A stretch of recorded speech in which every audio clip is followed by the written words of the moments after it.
बंदी छोड़ सतगुरु रामपाल जी परमेश्वर जी की जय हो।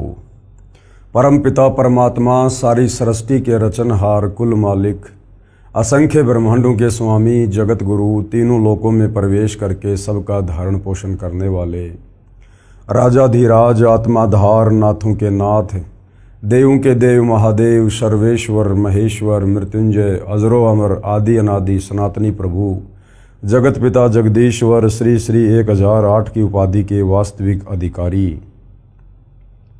अकाल मूरत शब्द स्वरूपी राम वासुदेव सर्वगतम ब्रह्म परम पूज्य प्रथम पूज्य परम संत परम पुरुष परम धनी परम दयालु सत्य कबीर हक्का कबीर अल्लाहु अकबर बाखबर अल्लाह ताला जगत के तारणहार जगत के मुक्तिदाता जगत के जगन्नाथ हारे के सहारे हिंदुओं के राम मुसलमानों के अल्लाह सिखों के वाहिगुरु ईसाइयों के मसीह दया के सागर दयानिधि करुणा के सागर करुणानिधि स्वयंभू परिभू संकट मोचन कष्ट हरण मंगल करण दुख भंजन अविगत कबीर निर्विकार निर्विषम परमात्मा अलय अलेख सतगुरु आदि अनादि सतगुरु असली मर्यादा पुरुषोत्तम असली राम असली कृष्ण असली घनश्याम असली मुरारी राजाओं के राजा महाराजाओं के महाराजा शहंशाहों के शहंशाह सम्राटों के सम्राट भगवानों के भगवान अल्लाहों के अल्लाह प्रभुओं के प्रभु मसीहाओं के मसीह सच्चे वाहिगुरु बाबाओं के बाबा पीरों के पीर सेठों के सेठ जगत सेठ सावड़सा सेठ सर्वगुण संपन्न अनंत कोटि कलाओं के स्वामी अनंत कोटि ब्रह्मांडों के नायक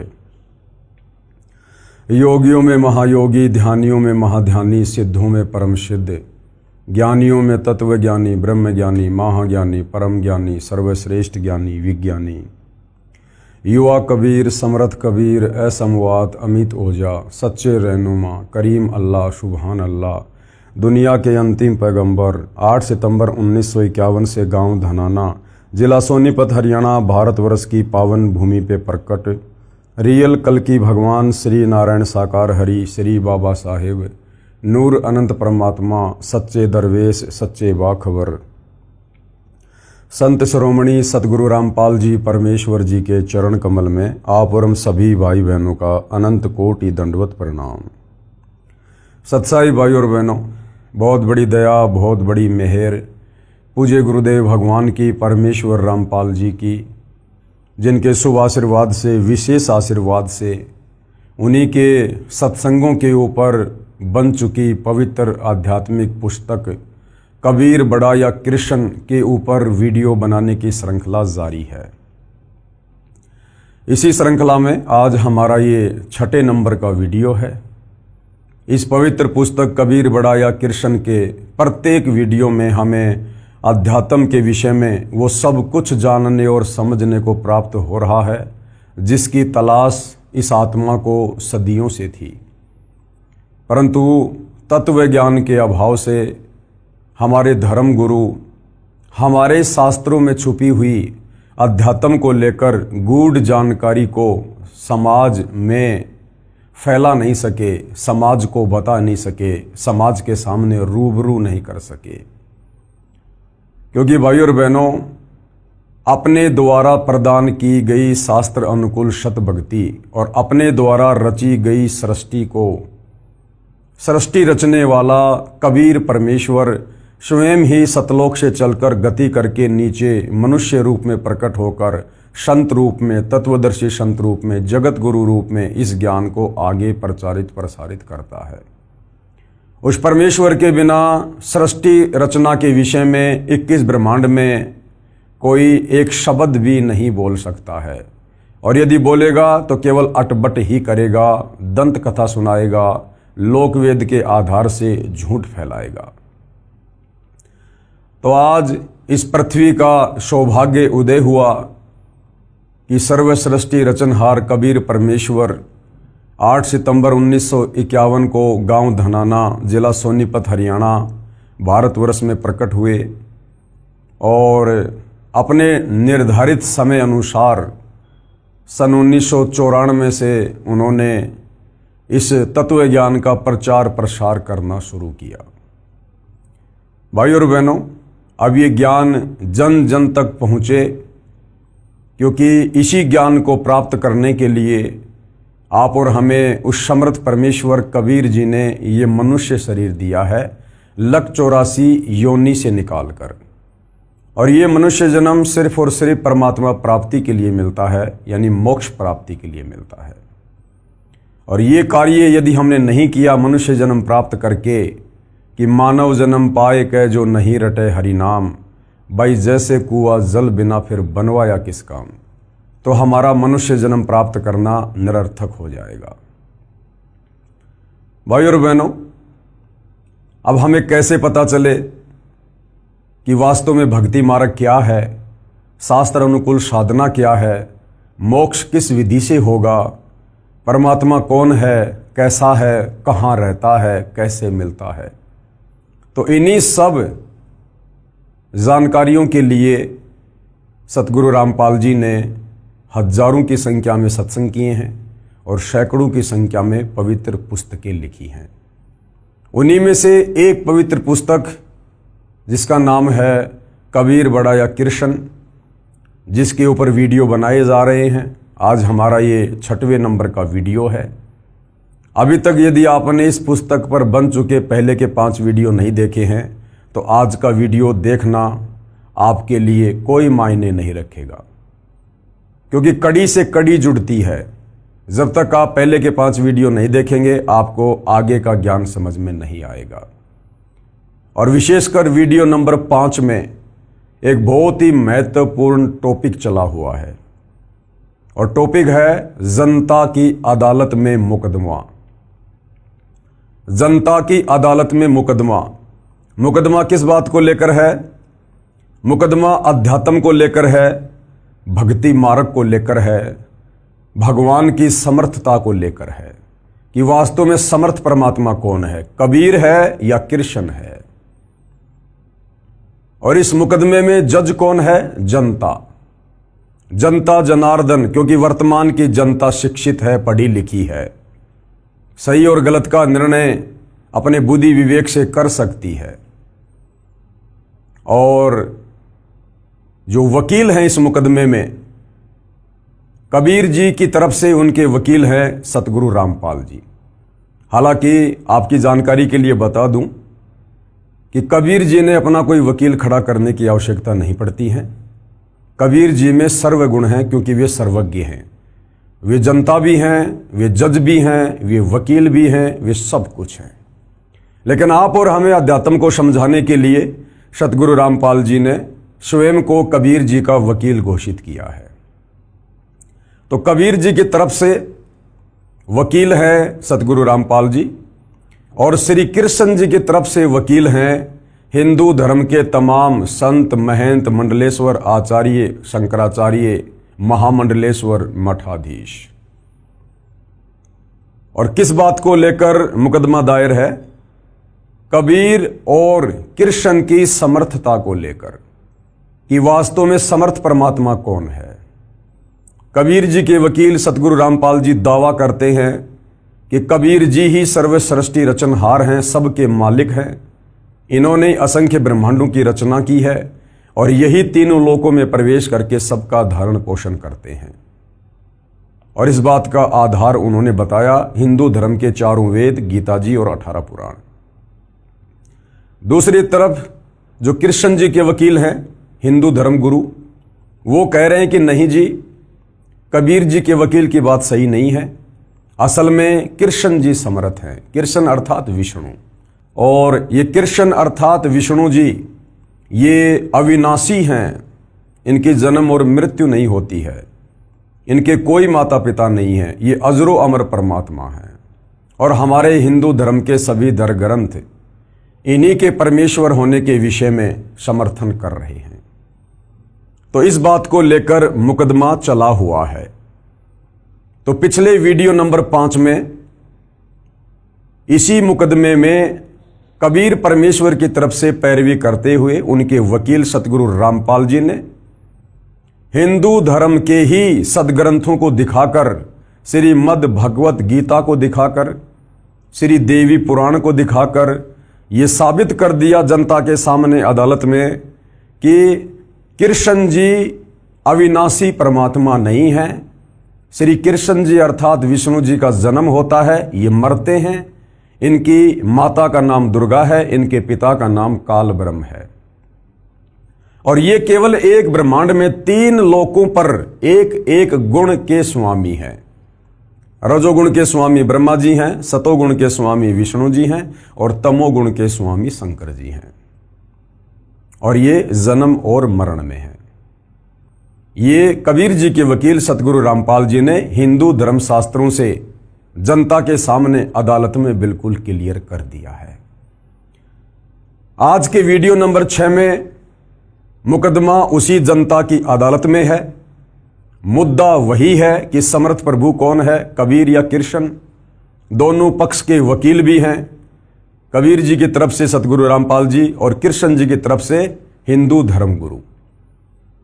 और आज जनता की अदालत में कबीर जी के वकील सतगुरु रामपाल जी ये साबित करने वाले हैं कि हमारे जो हिंदू धर्म ग्रंथ हैं, विशेषकर पवित्र गीता जी का जिन लोगों ने अनुवाद किया है, उन लोगों ने अनुवाद सही नहीं किया है। उन लोगों ने अर्थों के अनर्थ कर दिए हैं। और वो कौन कौन गुरुजन हैं, धर्मगुरु हैं, संत हैं, जिन्होंने अपने आप को परम विद्वान समझकर, संस्कृत के ज्ञाता समझकर गीता जी का अनुवाद किया और उस अनुवाद में बहुत सारी गलतियां की हैं। अब उन तमाम गलतियों को जनता के सामने अदालत में कबीर जी के वकील सतगुरु रामपाल जी ने पवित्र श्रीमद् भगवत गीता जी को दिखाकर क्लियर किया है, प्रमाणित किया है। तो अब हम चलते हैं पवित्र पुस्तक कबीर बढ़ाया कृष्ण के ऊपर। गीता अनुवादकों की अज्ञानता का प्रमाण। जिन गीता अनुवादकर्ताओं को हम बहुत बड़ा विद्वान पंडित मान रहे थे, शास्त्रों के ज्ञाता समझ रहे थे कि इन्होंने इन शास्त्रों का जो अनुवाद कर दिया वो बिल्कुल ओके है, फाइनल है। लेकिन भाइयों और बहनों, टीचर की गलती को टीचर ही बता सकता है, विद्यार्थी कभी नहीं बता सकता। तो धर्म गुरुओं की गलतियों को आप और हमारे जैसे श्रद्धालु नहीं पकड़ सकते, धर्म गुरु ही पकड़ सकता है। तो हिंदू धर्म के जितने भी धर्मगुरु हैं, ये भी अपने आप को धर्मगुरु कहते हैं। और सतगुरु रामपाल जी तो वास्तव में धर्मगुरु हैं। तो सतगुरु रामपाल जी ने क्या क्या गलतियां इन गीता अनुवादकों की प्रमाणित की हैं, देखिएगा। पेश है श्री कृष्ण जी के वकील साहिबानों की सरेआम अज्ञानता व शब्दों के अर्थों के अनर्थ का प्रमाण। क्योंकि जितने भी हिंदू धर्म के धर्मगुरु हैं, ये श्री कृष्ण अर्थात विष्णु जी के वकील हैं, अर्थात ये उन्हीं को भगवान बताते हैं, परमात्मा बताते हैं। तो इन लोगों ने जो जो गलतियां की हैं शास्त्रों का अनुवाद करते समय, वो अब सार्वजनिक की जा रही हैं कबीर जी के वकील सतगुरु रामपाल जी के द्वारा। देखिएगा, गीता अध्याय 18 श्लोक 66। गीता जी अध्याय 18 श्लोक 66 है। और इसके अंदर एक शब्द आता है व्रज। श्लोक है, सर्वे धर्मानाम परित्यज्य मम एकम शरणम व्रज अहम तवा सर्वे पापेभ्ये मोक्षयामि मा शुच। गीता ज्ञान दाता यानी गीता जी का ज्ञान देने वाला। हिंदू धर्म के श्रद्धालु अज्ञानता में श्री कृष्ण जी को गीता जी का ज्ञान दाता समझ रहे हैं, जबकि वास्तव में गीता का ज्ञान देने वाला प्रभु श्री कृष्ण नहीं, बल्कि श्री कृष्ण जी के शरीर में प्रवेश करके इनके पिता काल ब्रह्म ने गीता जी का ज्ञान दिया। और गीता अध्याय 18 श्लोक 66 में गीता ज्ञान दाता श्री अर्जुन को क्या कह रहा है कि अर्जुन सर्व धर्मानाम परित्यज्य माम, कि मेरे स्तर की जितनी भी भक्ति पूजा है वो तू मुझे समर्पित कर दे। और एकम शरणम व्रज, और जो मैंने तुझे वो एक परमात्मा बताया है, सर्वश्रेष्ठ परमात्मा बताया है, पुरुषोत्तम बताया है, एकम यानी अद्वितीय, जिसके बराबर और कोई दूसरा ना हो। एकम शरणम व्रज, उस एक अद्वितीय परमात्मा की शरण में चला जा अगर तुझे मोक्ष चाहिए तो। सर्वे धर्मानाम परित्यज्य माम एकम शरणम व्रज अहम तवा सर्वे पापे भी मोक्षयामी मां शुच। मैं तुझे सभी प्रकार के कर्म बंधनों से मुक्त कर दूंगा, तू चिंता मत कर।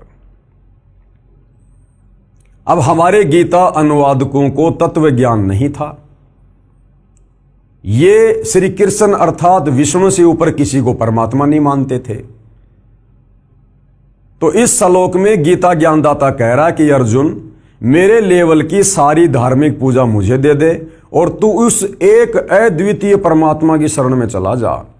तो गीता अनुवादकों ने सोचा कि भाई जब श्री कृष्ण अर्थात विष्णु से ऊपर कोई भगवान ही नहीं है, तो गीता ज्ञान देते समय श्री कृष्ण अर्थात विष्णु जी अपने से अन्य किसी और परमात्मा की शरण में जाने के लिए अर्जुन को क्यों कह रहे हैं? वो और परमात्मा कौन है जो श्री कृष्ण अर्थात विष्णु जी से भी समर्थ है? तो ये बात हमारे गीता अनुवादकों को समझ में नहीं आई। तो इन्होंने घुमा फिरा के इस श्लोक का उल्टा अर्थ कर दिया। वर्ज का मतलब है जा, चला जा, जाना, और इन्होंने तत्व ज्ञान के अभाव में वर्ज का अर्थ कर दिया आजा, आना। कि भाई श्री कृष्ण जी अपने लिए कह रहे हैं कि मेरी शरण में आ जा, जबकि इन्होंने इतना विचार नहीं किया कि अर्जुन श्री कृष्ण जी का जीजा था, क्योंकि श्री कृष्ण जी की बहन सुभद्रा अर्जुन की पत्नी थी और पांचों पांडव श्री कृष्ण जी के शिष्य थे, यानी श्री कृष्ण जी की शरण में थे। तो विचार करना चाहिए, अर्जुन तो पहले से ही श्री कृष्ण जी की शरण में था, फिर भला श्री कृष्ण जी ये क्यों कहेंगे कि मेरी शरण में आ जा, जबकि वो तो पहले से ही उसका शिष्य था। वो गीता ज्ञानदाता कह रहा है कि अर्जुन उस एकमात्र सर्वश्रेष्ठ परमात्मा की शरण में जा, जिसके विषय में मैंने तेरे को पहले गीता ज्ञान देते समय अध्याय 2 श्लोक नंबर 17 में कहा है कि उस अविनाशी को मारने में कोई भी सक्षम नहीं है। वो सर्वश्रेष्ठ परमात्मा है, जिसके विषय में गीता ज्ञानदाता ने अध्याय 15 श्लोक नंबर 17 में कहा कि उत्तम पुरुष तु अन्य परमात्मा इति उदारते ये लोग तरम अवश्य विवर्ति अव ईश्वरे। कि वास्तव में गीता अध्याय 15 श्लोक 16 में वर्णित दो भगवान क्षर पुरुष और अक्षर पुरुष, इन दोनों से सर्वश्रेष्ठ परमात्मा तो कोई अन्य ही है जो तीनों लोकों में प्रवेश करके सबका धारण पोषण करता है। और गीता अध्याय 8 श्लोक 3 में उसका नाम बताया कि वो परम अक्षर ब्रह्म है। तो गीता अध्याय 18 श्लोक 66 में गीता ज्ञान देने वाला अर्जुन को उस परम अक्षर ब्रह्म की शरण में जाने की सलाह दे रहा है कि जब तक तू उसकी शरण में नहीं जाएगा, तेरा जन्म और मरण समाप्त नहीं होगा, तू परम शांति को प्राप्त नहीं होगा, शाश्वत स्थान सतलोक को प्राप्त नहीं होगा। तो गीता ज्ञानदाता अपनी जगह पर बिल्कुल सही है और अर्जुन को बिल्कुल सही सलाह दे रहा है कि अर्जुन, तू मेरे लेवल की जितनी भी पूजा है, पाठ है, धार्मिक अनुष्ठान है, ये सब तू मुझे दे दे। यानी मेरे ओम नाम की कमाई का फल, धार्मिक जो तूने यज्ञ की है उनका फल, वो तू मुझे दे दे, मुझे संकल्प कर दे। सर्व धर्मानान परित्यज्य माम, और एकम शरणम व्रज, और उस एक परमेश्वर की शरण में जा जिसके विषय में मैंने तेरे को अध्याय 8 श्लोक 3 में कहा था कि वो परम अक्षर ब्रह्म है। अहम तवा सर्व पापे भी मोक्षयामी मा शुच। मैं तुझे हर प्रकार के कर्म बंधनों से, पाप कर्मों से मुक्त कर दूंगा, तू चिंता मत कर। लेकिन गीता अनुवादकों की नासमझी के चलते आज तक बेचारा हिंदू समाज भी नहीं समझ पाया कि वास्तव में एक सर्वश्रेष्ठ परमात्मा क्यों है, क्योंकि हमारे गीता अनुवादकों ने तत्व ज्ञान के अभाव में घुमा फिरा के वर्ज शब्द के अर्थ का अनर्थ करके, उल्टा अर्थ करके, जाना को आना लिखकर और श्री कृष्ण जी के सर पे टोपी पहना दी।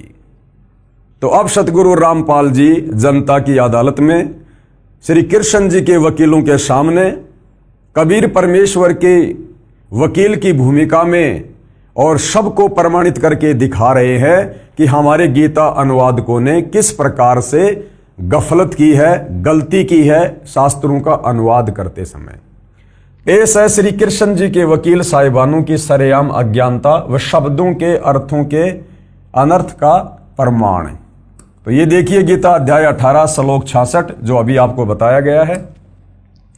गीता जी के सब अनुवादकों ने गीता अध्याय 18 श्लोक 66 का अनुवाद गलत किया है। इस श्लोक 66 के मूल पाठ में व्रज शब्द है। क्या शब्द है? व्रज।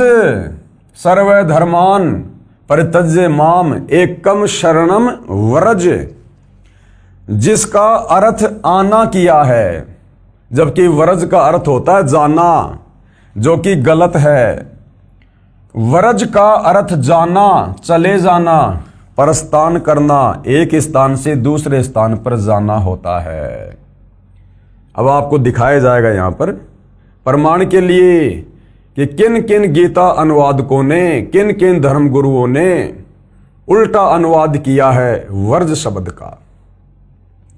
प्रमाण के लिए पेश है फोटोकॉपी संस्कृत हिंदी कोश, जिसके संग्रहकर्ता हैं वामन शिवराम आपटे, और इन्होंने किस प्रकार से अनुवाद किया है व्रज शब्द का। ये संस्कृत हिंदी शब्दकोश है।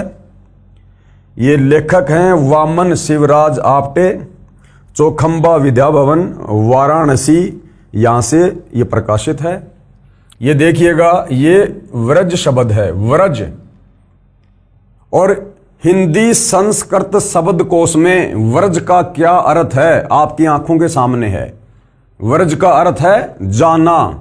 व्रज यानी जाना, चलना, प्रगति करना, पधारना, पहुंचना, दर्शन करना, विदा होना, सेवा से निवृत्त होना, पीछे हटना, ये व्रज का अर्थ है, जाना, चलना। ये संस्कृत हिंदी शब्दकोश में साफ साफ लिखा हुआ है। ठीक है जी। देखिएगा, शब्दकोश से स्पष्ट हुआ कि व्रज माने जाना है। अन्य प्रमाण देखिएगा, एस्कॉन के संस्थापक श्री प्रभुपाद जी महाराज द्वारा अनुवादित श्रीमद् भगवद गीता के अध्याय 18 श्लोक 66 के अनुवाद से पहले शब्दों के अर्थ लिखे हैं। उनमें तो व्रज माने जाना लिखा है। यानी जो श्री प्रभुपाद जी हैं एस्कॉन के संस्थापक, उन्होंने गीता का अनुवाद करते समय शब्दकोश में तो व्रज का अर्थ लिखा है जाना, लेकिन उस श्लोक का अर्थ करते समय व्रज का अर्थ कर दिया आना। परंतु जहां श्लोक 66 का अनुवाद किया है उसमें आना किया है।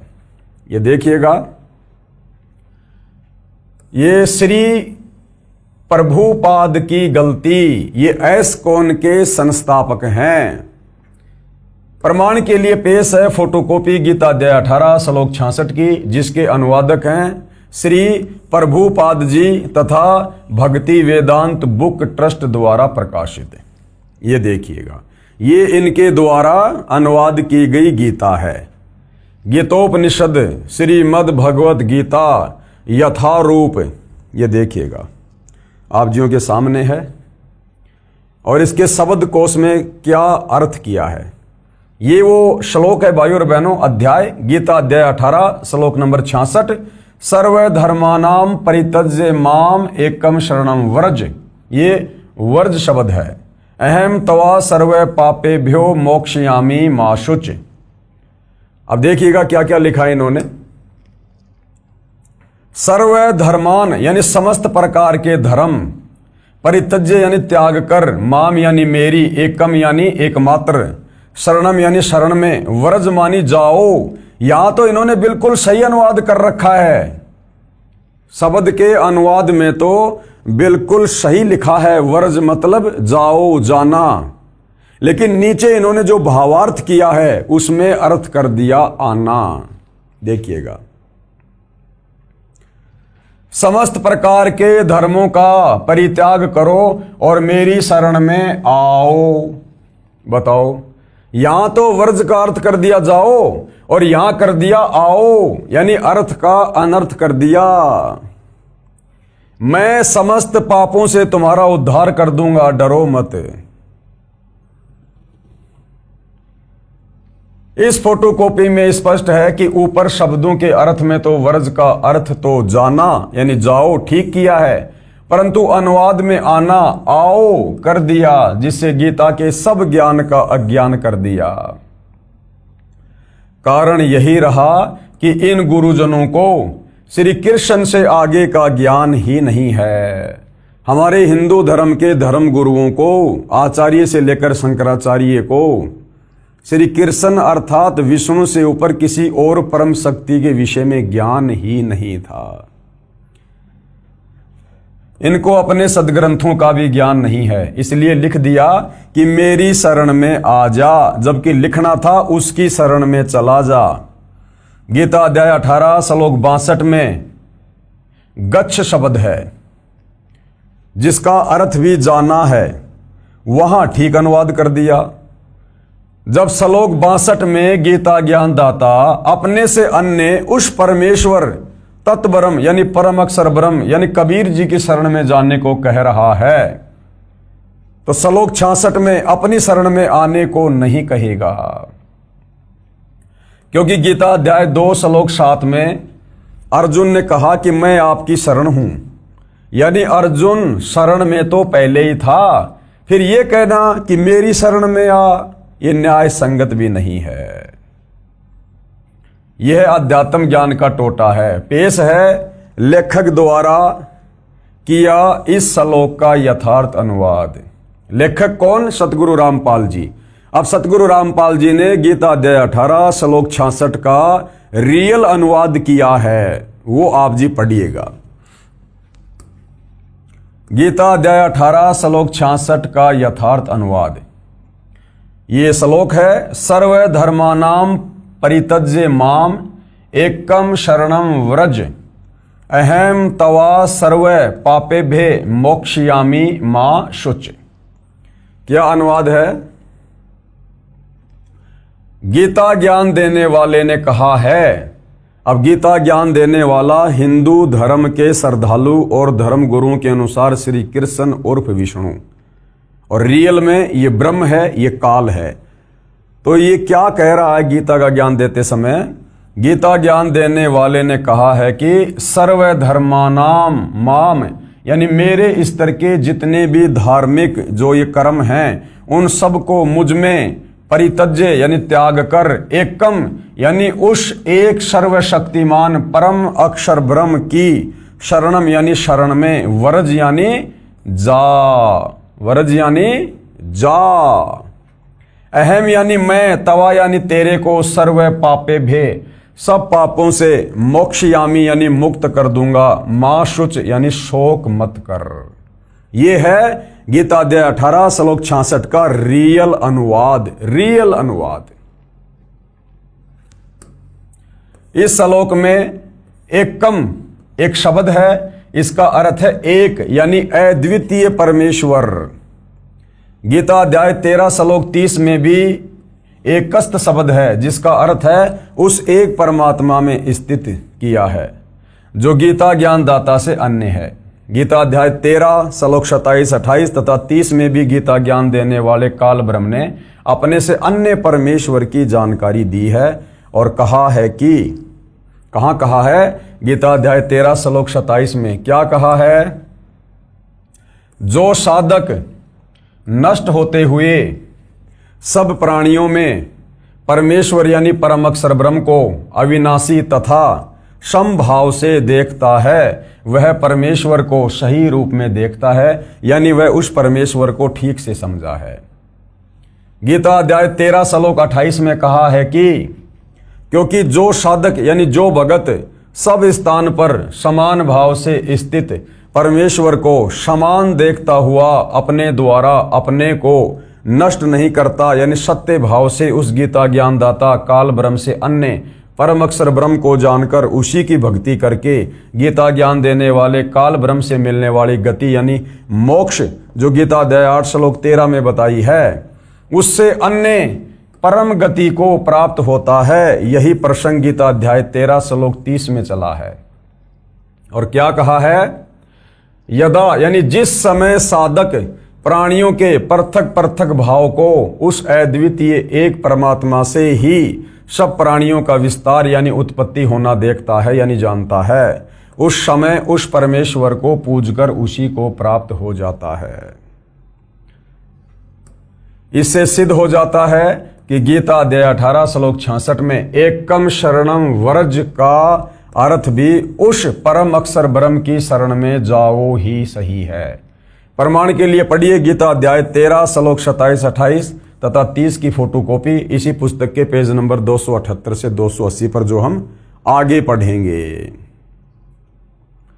अब यहां पर आपको दिखाया जा रहा है कि और जो हिंदू धर्म के धर्म गुरु हैं उन्होंने भी गीता अध्याय 18 श्लोक 66 का अनुवाद करते समय वही गलती की है। वर्ज का अर्थ मूल अनुवाद में जाना ना करके आना लिखा हुआ है। कौन है? पेश है गीता अध्याय 18 श्लोक 66 की अन्य अनुवादकों की फोटोकॉपियां। ये है श्री राम सुखदास जी। श्री राम सुखदास जी, उन्होंने क्या गलती की है? सेम गलती। पेश है गीता अध्याय 18 श्लोक 66 की फोटोकॉपी श्री राम सुखदास जी महाराज के अनुवाद की। तो ये गीता जी है जो श्री राम सुखदास जी ने लिखी है, गीता प्रबोधनी, और यहां लिखा हुआ है श्री राम सुखदास। प्रकाशक एवं मुद्रक है गीता प्रेस गोरखपुर, गोविंद भवन कार्यालय कोलकाता का संस्थान। और क्या लिखा है? ये श्लोक है गीता अध्याय 18 श्लोक 66 कि सर्व धर्मानाम परित्यज्य माम एकम शरणम व्रज।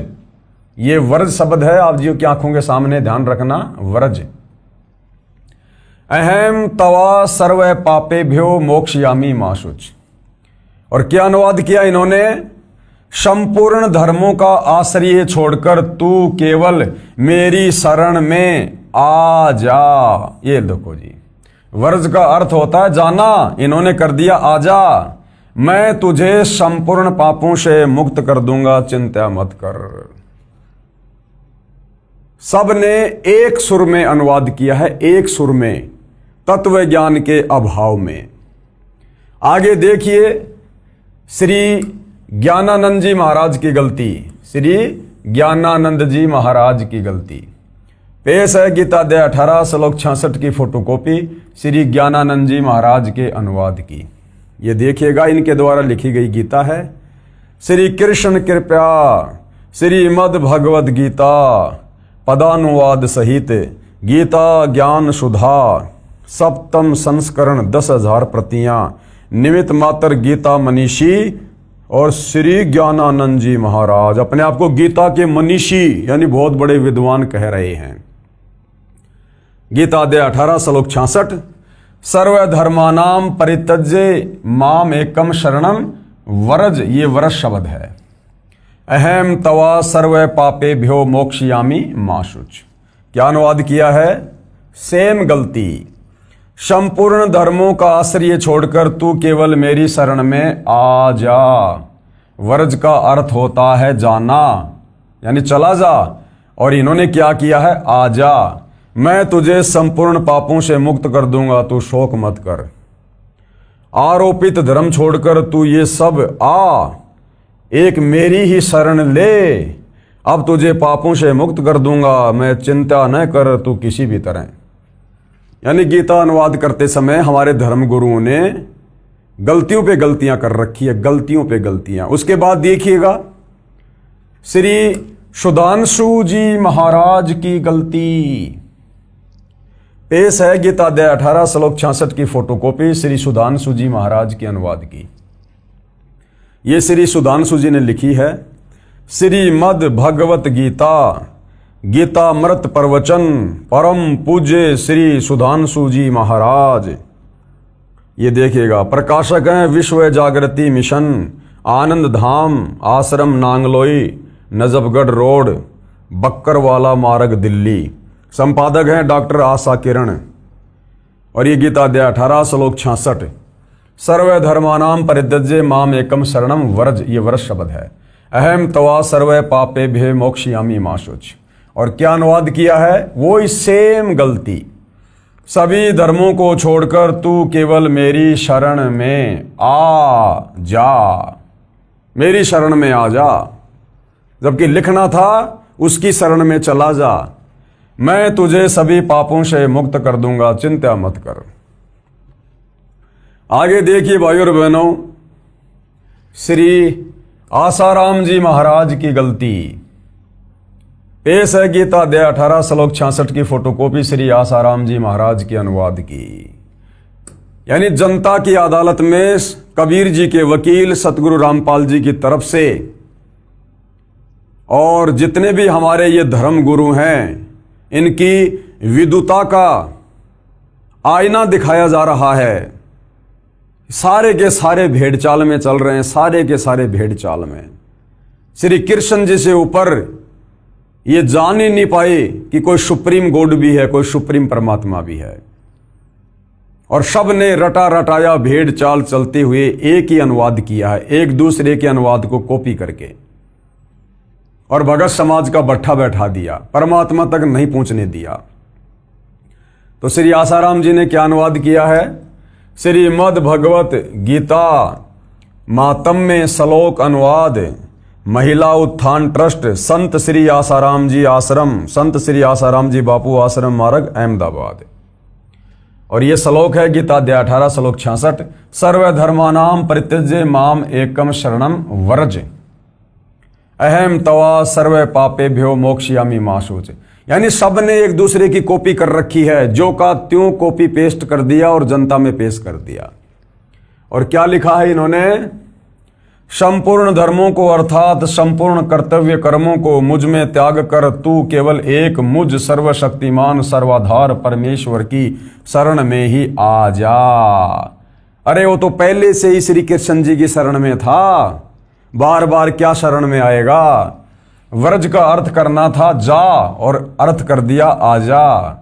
मैं तुझे संपूर्ण पापों से मुक्त कर दूंगा, तू शोक मत कर। आगे देखिएगा, हिंदू धर्म के महान धर्मगुरुओं के द्वारा जो गीता जी का अनुवाद किया गया है, उसकी झलक यहां पर जनता को दिखाई जा रही है। ये देखिए, श्री अड़गड़ानंद जी महाराज की गलती। इनके तो नाम से ही स्वयं सिद्ध है कि ये तो गड़बड़ करेंगे, जब नाम ही श्री अड़गड़ानंद जी महाराज है। पेश है गीता अध्याय 18 श्लोक 66 की फोटोकॉपी श्री अड़गड़ानंद जी महाराज के अनुवाद की। श्री अड़गड़ानंद महाराज जी क्या कर रहे हैं? श्रीमद् भगवद गीता यथार्थ गीता मानव धर्म शास्त्र परम पूज्य श्री परमहंस महाराज का कृपया प्रसाद, स्वामी श्री अड़गड़ानंद जी महाराज, श्री परमहंस धाम, ग्राम पत्रालय, सक्तेशगढ़ जिला, मिर्जापुर, भारत। और कहाँ से प्रकाशक है? श्री परमहंस स्वामी अड़गड़ानंद जी आश्रम ट्रस्ट, न्यू अपोलो स्टेट, गाला नंबर 5, और ये मोगरा लेन, रेलवे सबवे, अंधेरी, पूर्व, बंबई। और ये श्लोक आप जियों के सामने है, गीता अध्याय 18 श्लोक 66, सर्वधर्मान परित्यज्य माम एकम शरणम व्रज, अहम तवा सर्व पापेभ्यो मोक्षयामि मा शुच। और क्या अनुवाद किया इन्होंने? वही अनुवाद, संपूर्ण धर्मों को त्याग कर, अर्थात मैं ब्राह्मण श्रेणी का करता हूं या शूद्र श्रेणी का क्षत्रिय हूं अर्थात वैश्य, इसके विचार को त्याग कर केवल एक मेरी अनन्य शरण को प्राप्त हो, यानी मेरी शरण में आ जा, मेरी शरण को प्राप्त कर ले, मैं तुझे संपूर्ण पापों से मुक्त कर दूंगा, तू शोक मत कर। इसने और ही अड़ंगा अड़ा दिया बीच में अड़गड़ानंद जी ने, मैं ब्राह्मण हूं अर्थात शूद्र हूं अर्थात क्षत्रिय हूं अर्थात वैश्य हूं, फालतू की बातें। आगे देखिए, हंसादेश पंथ वालों की गलती। हंसादेश में 2 भाई हैं, श्री सतपाल जी महाराज और श्री प्रेम रावत उर्फ बाल योगेश्वर जी। इन्होंने भी वही गलती की, वही भेड़ चाल। ये देखिएगा, हंसादेश पंथ वालों की गलती। पेश है हंसादेश वाले पंथ श्री सतपाल जी महाराज व श्री प्रेम रावत जी महाराज के आश्रम से अनुवादित गीता अध्याय 18 श्लोक 66 की फोटोकॉपी। श्रीमद् भगवद गीता भाव प्रबोधनी भाषा टीका सहित। अनुवादक हैं ब्रह्मलीन महात्मा सत्यानंद और सर्वज्ञानंद आदि। संपादक हंसादेश, प्रकाशक मानव उत्थान सेवा समिति, पंजाब विभाग, नई दिल्ली। ये गीता अध्याय 18 श्लोक 66, सर्वधर्मान परित्यज्य माम एकम शरणम व्रज, अहम तवा सर्व पापे भ्यो मोक्षयामी माशुच। और क्या अनुवाद किया है इन महापुरुषों ने, सर्व धर्मों के कर्मों को छोड़कर तू केवल मेरी ही शरण में आ जा, मेरी शरण में आ, मेरी शरणागत रूप धर्म में लग, मैं तुझे संपूर्ण पापों से मुक्त कर दूंगा। लिखना था जा, चला जा उस परमेश्वर की शरण में अगर मुक्त होना है तो, और लिख दिया इन्होंने अनुवादकों ने कि तू आ जा मेरी शरण में आ जा, जन्म मरण में पड़ा रहे यहीं पे। विशेष उपरोक्त परमाणु से स्पष्ट है कि मेरे यानी लेखक के यानी सतगुरु रामपाल जी के अतिरिक्त किसी को भी गीता का ज्ञान नहीं है, 101% नहीं है। सबने शब्द के अर्थों का अनर्थ करके ज्ञान का अज्ञान बनाकर जनता को भ्रमित कर रखा है। उपरोक्त श्लोकों से प्रमाणित हुआ कि गीता ज्ञान देने वाले से अन्य परमेश्वर है, जो सृष्टि की उत्पत्ति करता व धारण पोषण करता परम शांति प्रदान करने वाला परमेश्वर है। उसी की शरण में जाने के लिए कहा है कि एकम शरणम व्रज, कि अर्जुन उस परम अक्षर ब्रह्म की शरण में जा, जिसके विषय में मैंने तेरे को गीता अध्याय 8 श्लोक 3 में कहा है कि वो परम अक्षर ब्रह्म है। अब देखिएगा भाइयों और बहनों, गीता ज्ञान देने वाले से अन्य समर्थ परमेश्वर है, यानी गीता ज्ञान दाता। जब तक आपको तत्व ज्ञान नहीं है तब तक आप श्री कृष्ण जी कह रहे हो, और जब तत्व ज्ञान हो जाएगा तो पता चलेगा कि गीता ज्ञान दाता काल ब्रह्म है। तो गीता ज्ञान देने वाले से अन्य समर्थ परमात्मा है। अब इसका प्रमाण देखिएगा आप, गीता अध्याय 7 श्लोक 29 में गीता ज्ञान बोलने वाले ने, जिसे आप श्री कृष्ण और विष्णु मानते हो, उसने अपने से अन्य परमेश्वर के विषय में बताया है।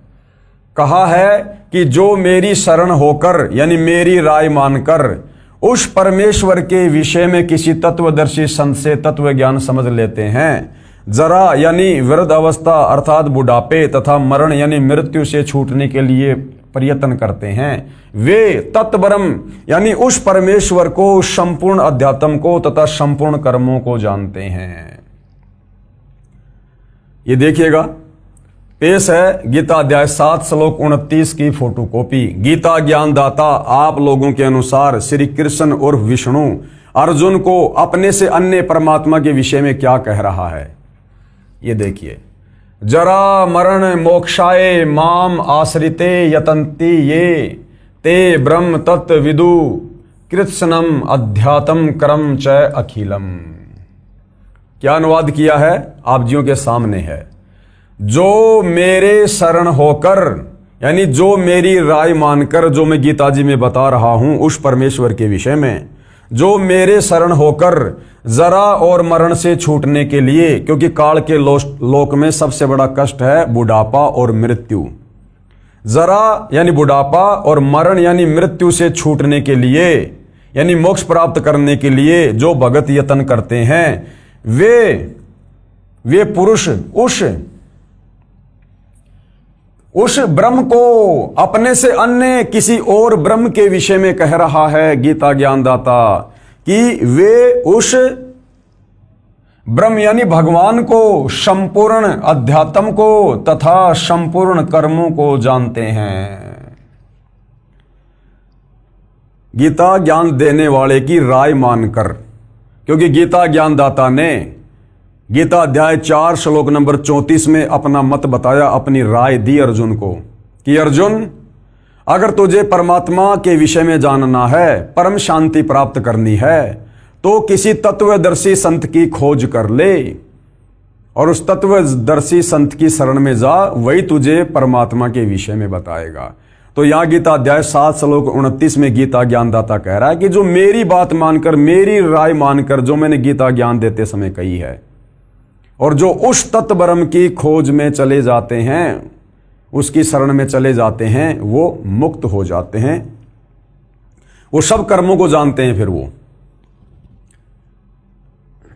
गीता अध्याय 8 श्लोक 1 में अर्जुन ने गीता ज्ञान देने वाले से प्रश्न किया कि जो आपने गीता अध्याय 7 श्लोक 29 में अभी जो आपने पढ़ा, आपने उसमें जो ये तत्ब्रह्म कहा है कि उस ब्रह्म को जिसको जानने वाले केवल वृद्ध अवस्था से यानी बुढ़ापे से तथा मरण से छूटने का प्रयत्न करते हैं, यानी केवल मोक्ष चाहते हैं, संसार की किसी सुख सुविधा की इच्छा नहीं करते, कृपया बताइए किम तत्परम, अर्थात वह ब्रह्म कौन है, वो भगवान कौन है जिसके विषय में आप गीता अध्याय 7 श्लोक 29 में कह रहे हो कि जो मेरे शरण होकर जरा और मरण से छूटने के लिए यत्न करते हैं वे उस ब्रह्म को, संपूर्ण अध्यात्म को तथा संपूर्ण कर्मों को जानते हैं। तो अर्जुन कह रहा है कि वो तत्व ब्रह्म कौन है, तत्व ब्रह्म कि वो तत्व ब्रह्म कौन है, वो भगवान कौन है।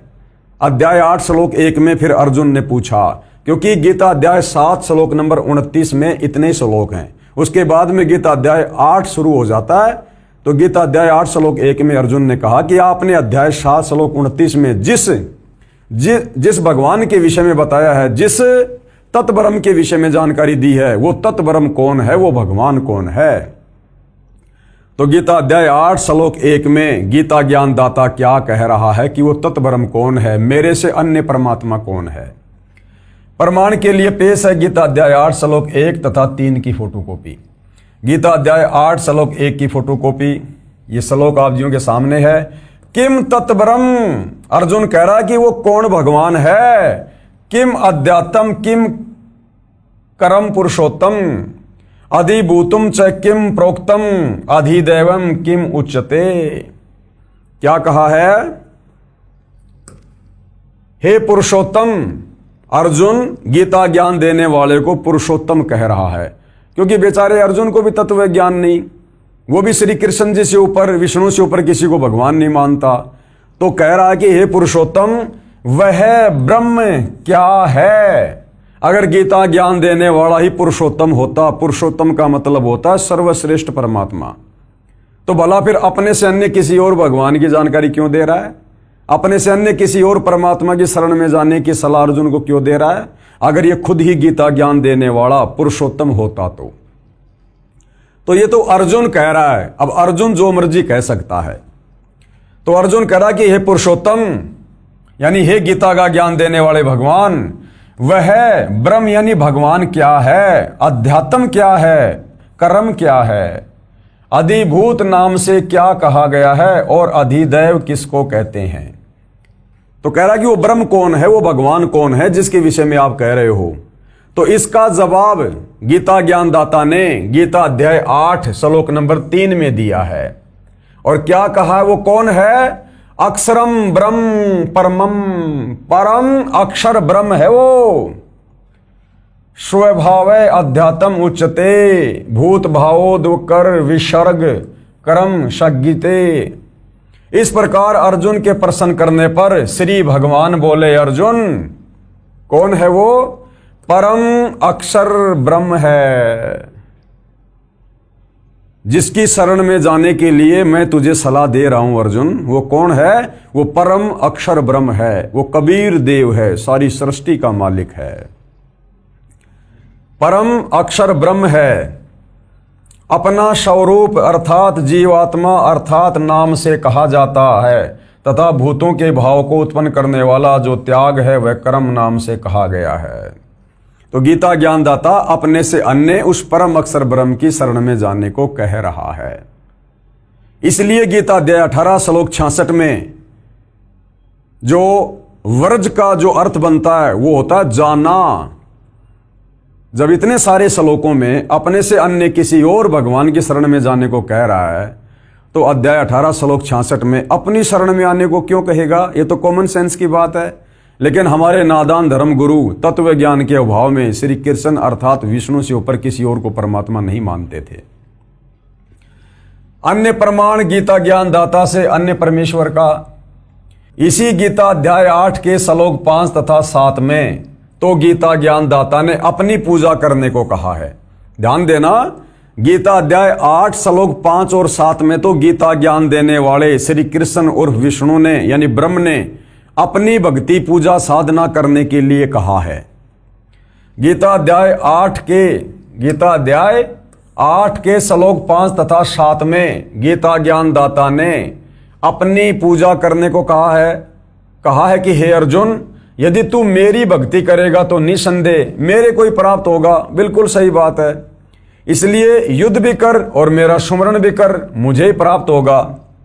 फिर इसी गीता अध्याय 8 के श्लोक नंबर 8, 9 तथा 10 में अपने से अन्य उस तत्व ब्रह्म की शरण में जाने के लिए कह रहा है।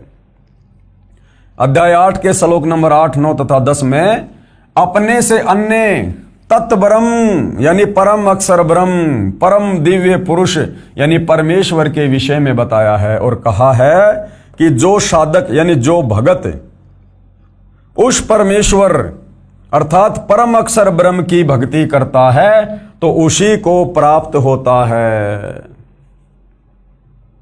तो गीता अध्याय 18 श्लोक 66 में गीता ज्ञान दाता ये कहकर कि सर्व धर्मान परित्यज्य माम और एकम शरणम व्रज, वो जिस अद्वितीय परमात्मा की शरण में जाने को कह रहा है वो परम अक्षर ब्रह्म है, कबीर देव है। पेश है गीता अध्याय 8 के श्लोक 5 व 7 की फोटोकॉपी, जिसमें गीता ज्ञान देने वाले ने अपनी भक्ति करने के लिए कहा है। गीता अध्याय 8 श्लोक 5 की फोटोकॉपी आप जियों के सामने है, देख सकते हैं।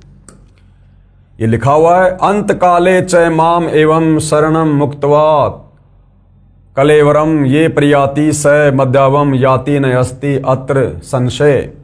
क्या अनुवाद किया है? जो पुरुष यानी जो व्यक्ति अंत काल में भी यानी मरते समय भी मुझको ही सुमरण करता हुआ शरीर को त्याग कर जाता है, यानी मेरा ओम नाम का जाप करता हुआ मरता है, वह मेरे साक्षात स्वरूप को प्राप्त होता है, इसमें कुछ भी संशय नहीं। यानी वो मेरे ब्रह्म लोक में आ जाता है, क्योंकि गीता ज्ञान दाता ब्रह्म जिसकी साधना का मंत्र ओम है और ये ब्रह्म लोक में रहता है। तो कह रहा है कि मेरा भगत मरते दम तक जो मेरे ओम नाम का जाप करता है वो मरने के बाद में मुझे प्राप्त होता है, यानी मेरे ब्रह्म लोक में आ जाता है। गीता अध्याय 8 श्लोक 7 की फोटोकॉपी देखिएगा। तस्मात् सर्वेषु कालेषु माम अनुसर युद्धे च मयि अपिर्त मनोबुद्धि माम एवं ऐसी असंशयम। क्या कह रहा है? इसलिए हे अर्जुन, तू सब समय में निरंतर मेरा सुमरण कर और युद्ध भी कर। इस प्रकार मुझ में अर्पण किए हुए मन बुद्धि युक्त होकर तू निसंदेह मुझको ही प्राप्त होगा। यानी मेरी भक्ति करेगा तो अर्जुन तू मेरे को प्राप्त होगा। और अब क्या कह रहा है? अब ये गीता ज्ञान दाता अपने से अन्य उस परम अक्षर ब्रह्म की शरण में जाने को कह रहा है, जिसकी शरण में जाने से ही परम शांति मिलेगी, मोक्ष होगा। गीता ज्ञान दाता से अन्य परमेश्वर। पेश है गीता अध्याय 8 के ही श्लोक नंबर 8, 9 तथा 10 की फोटोकॉपी, जिसमें गीता ज्ञान दाता ने अपने से अन्य परम दिव्य पुरुष यानी परमेश्वर यानी परम अक्षर ब्रह्म की भक्ति करने को कहा है। ये गीता अध्याय 8 के श्लोक 8 की फोटोकॉपी है। श्लोक आप जियों के सामने है, सामने आपको सीधा लिखा हुआ हिंदी अनुवाद पढ़ा देते हैं, देखिएगा। जहां गीता ज्ञान दाता अपने से अन्य उस परम अक्षर ब्रह्म की शरण में जाने को कह रहा है। हे पार्थ यानी हे अर्जुन, यह नियम है कि परमेश्वर के ध्यान के अभ्यास रूप योग से युक्त दूसरी ओर न जाने वाले चित्त से निरंतर चिंतन करता हुआ मनुष्य परम प्रकाश रूप दिव्य पुरुष को अर्थात परमेश्वर को ही प्राप्त होता है। यानी उस परम अक्षर ब्रह्म की भक्ति तत्वदर्शी संत से लेकर करने वाला अंत में उसी परम अक्षर ब्रह्म यानी परमेश्वर को प्राप्त होता है। यानी आपको यह दिखाया जा रहा है कि गीता ज्ञान देने वाला जिसको आप श्री कृष्ण मानते हैं वो फाइनल परमात्मा नहीं है, वो अपने से अन्य किसी और सर्वश्रेष्ठ परमेश्वर की शरण में जाने की सलाह दे रहा है। गीता अध्याय 8 के ही श्लोक 9 की फोटोकॉपी ये देखिएगा। यहां तो साफ साफ भाई और बहनों कबीर परमात्मा का नाम भी लिखा हुआ है, कवीम साफ साफ नाम लिखा हुआ है, क्योंकि चारों वेदों का सार है गीता जी, और वेदों में कबीर परमेश्वर का नाम है कबीर देव, जिनको कवि कहकर भी संबोधित किया गया है। तो गीता अध्याय 8 श्लोक 9 में साफ साफ उस कबीर परमेश्वर का नाम भी है।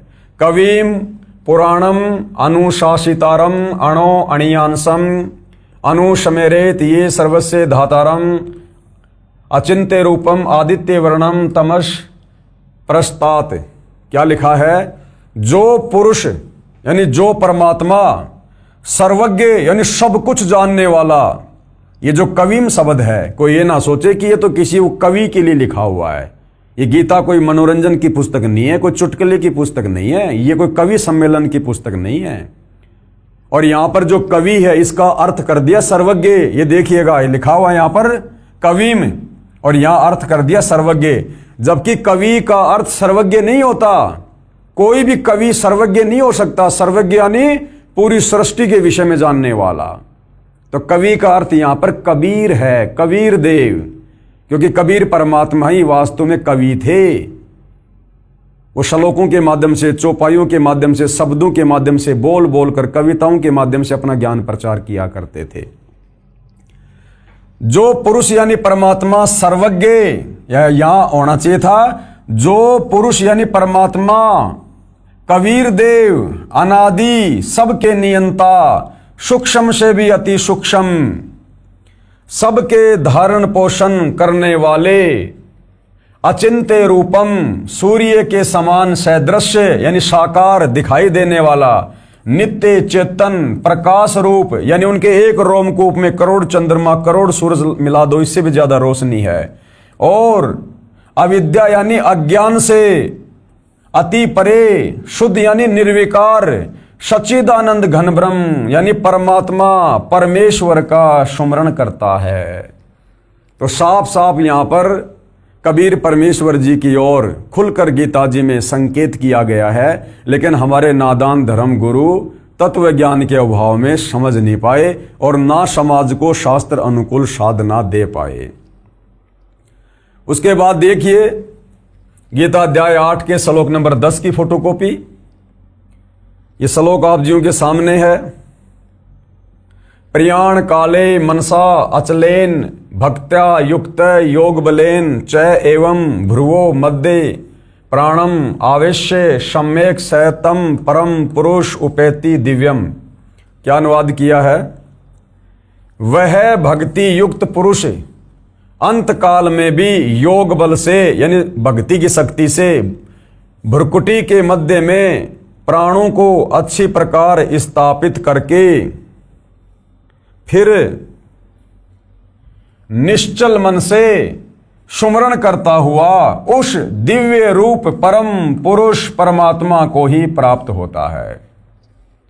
अर्थात ये तत्व ज्ञान तत्वदर्शी संत से लेने के बाद भगत अंत काल में निश्चल होकर निश्चिंत होकर और जो मंत्र गुरुदेव ने दिया होता उसका सुमरण करता हुआ जिसकी वो भक्ति करता है परम पुरुष परमेश्वर कबीर की, उसी के लोक को प्राप्त होता है। तो अपने से अन्य उस परमपिता परमेश्वर के विषय में गीता ज्ञानदाता यहां पर जानकारी दे रहा है। अर्थात गीता ज्ञानदाता समर्थ परमात्मा नहीं है, सर्वश्रेष्ठ परमात्मा नहीं है, ये अपने से अन्य उस परम अक्षर ब्रह्म की, उस कबीर देव की बार बार जानकारी दे रहा है। अब गुरुदेव क्या कह रहे हैं? विशेष गीता ज्ञान देने वाले ने गीता अध्याय 8 श्लोक 13 में अपनी भक्ति का मंत्र यानी नाम बताया है। क्या नाम बताया है? ये गीता अध्याय 8 श्लोक नंबर 13 आप जियों के सामने है। ओम इति एक अक्षरम ब्रह्म व्यवहारण माम अनुस्मरण, यानी मुझ ब्रह्म की सुमरण करके भक्ति करने का केवल एक ओम मंत्र है, ओम। ये परियाति तजन देहम, जो इसका जाप करता करता शरीर छोड़ता है, स याति परमाम गतिम, वो मेरी यानी ब्रह्म की परम गति को प्राप्त होता है। ब्रह्म कहां रहता है? ब्रह्मलोक में। क्या लिखा है? अर्थात माम यानी मुझ ब्रह्म का सुमरण करने का यह एक अक्षर ओम है। क्या है? ओम। जो साधक यानी भगत शरीर त्याग कर जाता है यानी अंतिम श्वास तक इसका सुमरण करता है तो वह भगत ओम नाम के जाप से मिलने वाली परमाम गतिम यानी परम गति यानी ब्रह्मलोक को प्राप्त होता है। ये ब्रह्म कहाँ रहता है? ब्रह्मलोक में। और जो ओम नाम का जाप करता है वो अंत में शरीर छोड़ने के बाद इस ब्रह्म के ब्रह्मलोक में यानी काल के ब्रह्मलोक में चला जाता है और ब्रह्मलोक से फिर वापस आता है नीचे गधा कुत्ता सुअर बनने के लिए, नरक में जाने के लिए, लक 84 में जाने के लिए, क्योंकि गीता ज्ञानदाता की भक्ति से मुक्ति नहीं है। ओम नाम के जाप से साधक ब्रह्मलोक में जाता है ये प्रमाण श्री मद् देवी भागवत के 7वें स्कंद के 36वें अध्याय में है, जो कल के वीडियो में हमने देखा कि श्री देवी दुर्गा देवी पुराण में राजा हिमालय को ज्ञान देते समय बता रही है कि तू ओम नाम का जाप कर, और वो जो ब्रह्म है वो कहाँ रहता है? ब्रह्मलोक में। इस अध्याय की फोटोकॉपी इसी पुस्तक के पेज नंबर 45 पर लगी है, जो हम कल के वीडियो में देख चुके हैं। गीता अध्याय 8 के श्लोक 16 में कहा है, अब गीता ज्ञानदाता ये ब्रह्म गीता अध्याय 8 श्लोक 16 में क्या कह रहा है, मैं कहाँ रहता हूं, कि ब्रह्मलोक में गए साधक का जन्म मरण का चक्कर सदा बना रहता है। ब्रह्मलोक में गए भगत भी पुनरावर्ती में है। पुनरावर्ती का मतलब है जहां जाने के बाद वापस लौट कर आना होता है। तो इस ब्रह्म की ओम नाम की भक्ति करने वाले भगत अंत में कहां जाएंगे? इसके ब्रह्मलोक में।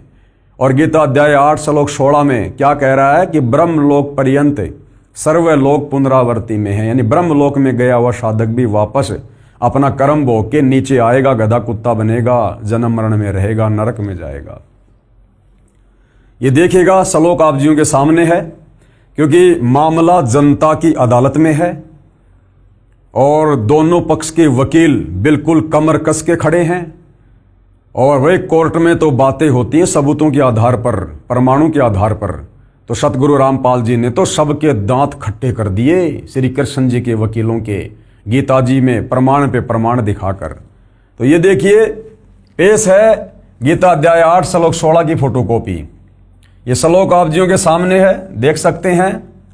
आब्रहाम भुवनाथ पुनरावर्ती अर्जुन माम उपेते तू कौनते पुनर्जन्म न विद्यते।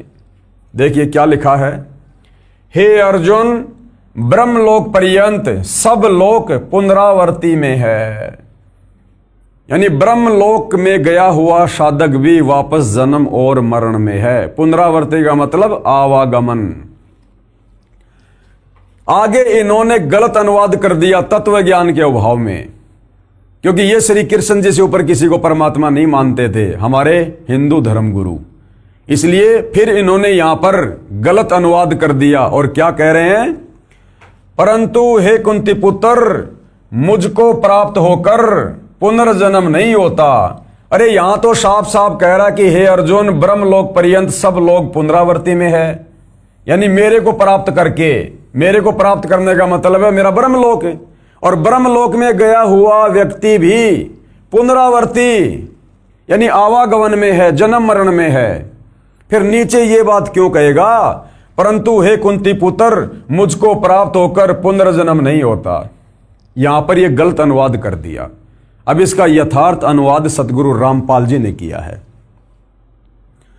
तो यहां पर कोर्ट में सतगुरु रामपाल जी यानी कबीर जी के वकील जनता का ध्यान आकर्षित करते हुए क्या कह रहे हैं, कृपया अदालत नोट करे, इस श्लोक के अनुवाद में गलती है, इस श्लोक के अनुवाद में गलती है यहां से कि परंतु हे कुंती पुत्र मुझको प्राप्त होकर पुनर्जन्म नहीं होता।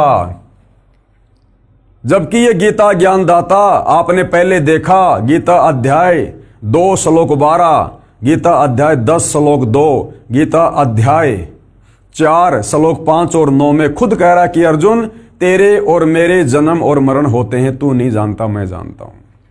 तो यहां ये कैसे कह सकता है कि मुझको प्राप्त होकर पुनर्जन्म नहीं होता, जबकि ये खुद बार बार जन्म लेता है। अरे जब ये खुद बार बार जन्म और मरण में है तो अपने भगत का जन्म मरण कैसे समाप्त कर देगा। तो सतगुरु रामपाल जी यानी कबीर जी के वकील ने यहां पर जनता का ध्यान आकर्षित किया है कोर्ट में, और क्या कह रहे हैं, कृपया अदालत नोट करे, इस श्लोक के अनुवाद में गलती है। लिखा है कि मुझ गीता ज्ञान देने वाले को प्राप्त होकर पुनर्जन्म नहीं होता, यानी दोबारा जन्म नहीं होता। गीता ज्ञान देने वाले ने गीता अध्याय 4 श्लोक 5 में, गीता अध्याय 2 श्लोक 12 तथा गीता अध्याय 10 श्लोक 2 में स्पष्ट किया है कि मेरे अनेकों जन्म हो चुके हैं और आगे भी होते रहेंगे। जब उसके स्वयं जन्म और मृत्यु होते हैं, फिर यहां कैसे कह सकता है कि मेरे को प्राप्त होकर, यानी मेरी भक्ति करने वाले के पुनर्जन्म नहीं होंगे, यानी पुनर्जन्म को प्राप्त नहीं होता। इसका यथार्थ अनुवाद इस प्रकार है, अब इस श्लोक का वास्तव में जो अर्थ है वो सतगुरु रामपाल जी ने किया है। हे अर्जुन, ब्रह्मलोक में गए साधक भी पुनरावृत्ति में हैं, यानी नीचे से लेकर ब्रह्मलोक तक सब लोकों के प्राणी पुनरावृत्ति में यानी आवागमन में, जन्म और मरण में है, अर्थात सदा जन्म मरण के चक्कर में रहते हैं। जो ये नहीं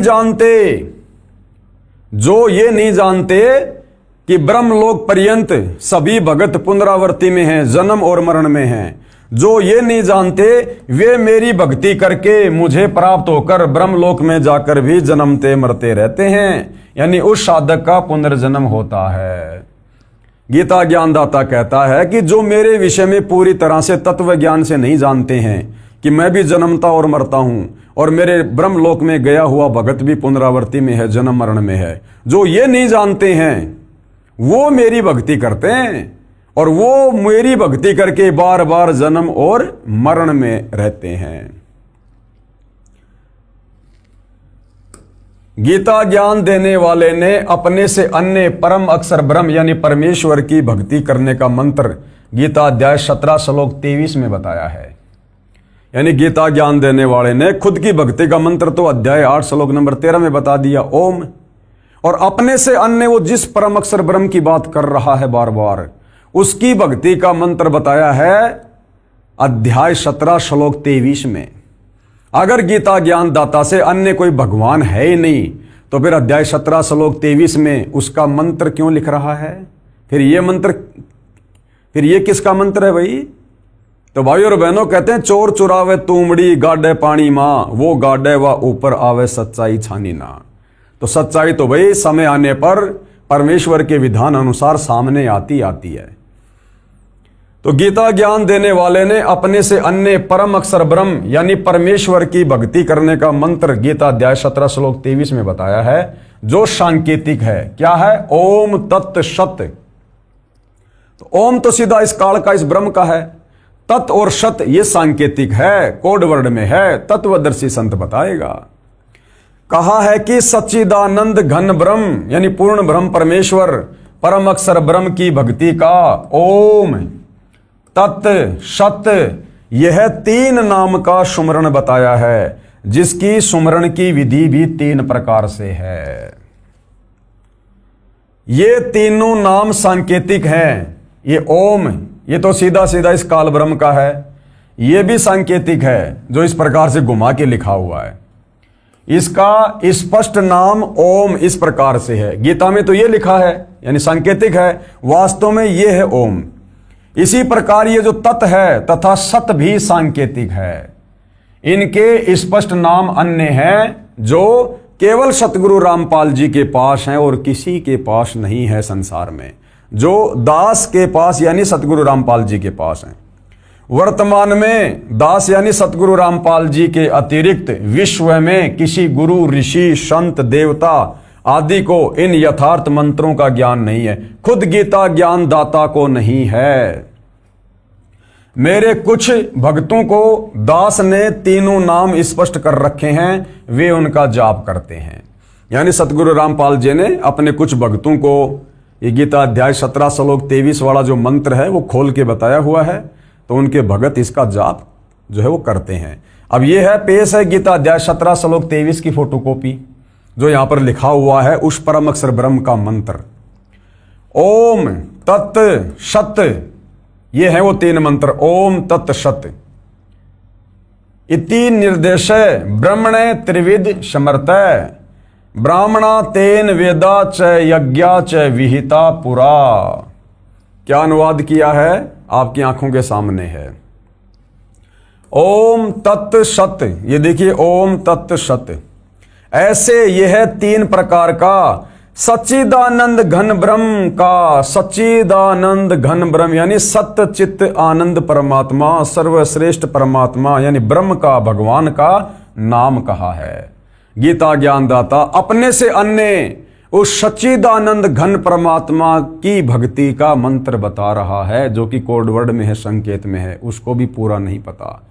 तत्वदर्शी संत ही खोलकर बता सकता है।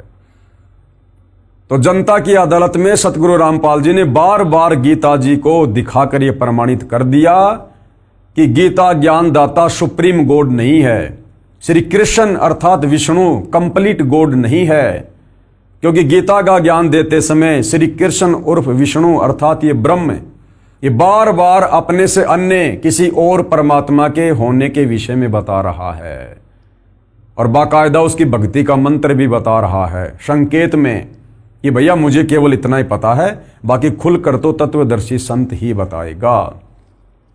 अर्थात श्री कृष्ण उर्फ विष्णु की भक्ति करने से मोक्ष नहीं है, मुक्ति नहीं है, जन्म मरण समाप्त नहीं है, क्योंकि ये खुद जन्म और मरण में है।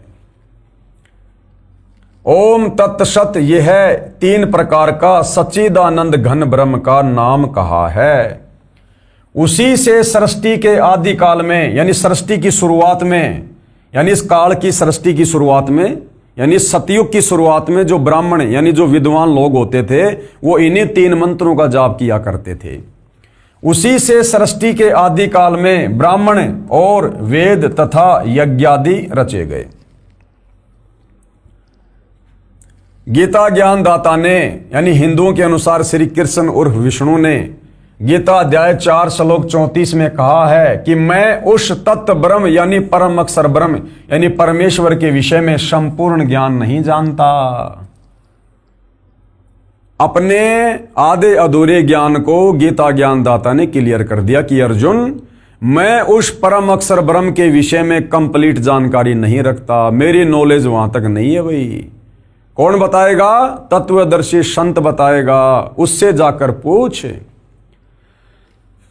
अगर आप वास्तव में परमात्मा चाहते हैं और हिंदू समाज से हैं और अपने सदग्रंथों को गीता जी को सही मानते हैं तो भाई और बहनों फिर आपने इस सच्चाई को स्वीकार करना पड़ेगा, अन्यथा आपसे कर्महीन कर्म ठोक प्राणी धरती पर कोई और नहीं है फिर, जो आंखों देखकर भी सच्चाई को स्वीकार नहीं करेगा।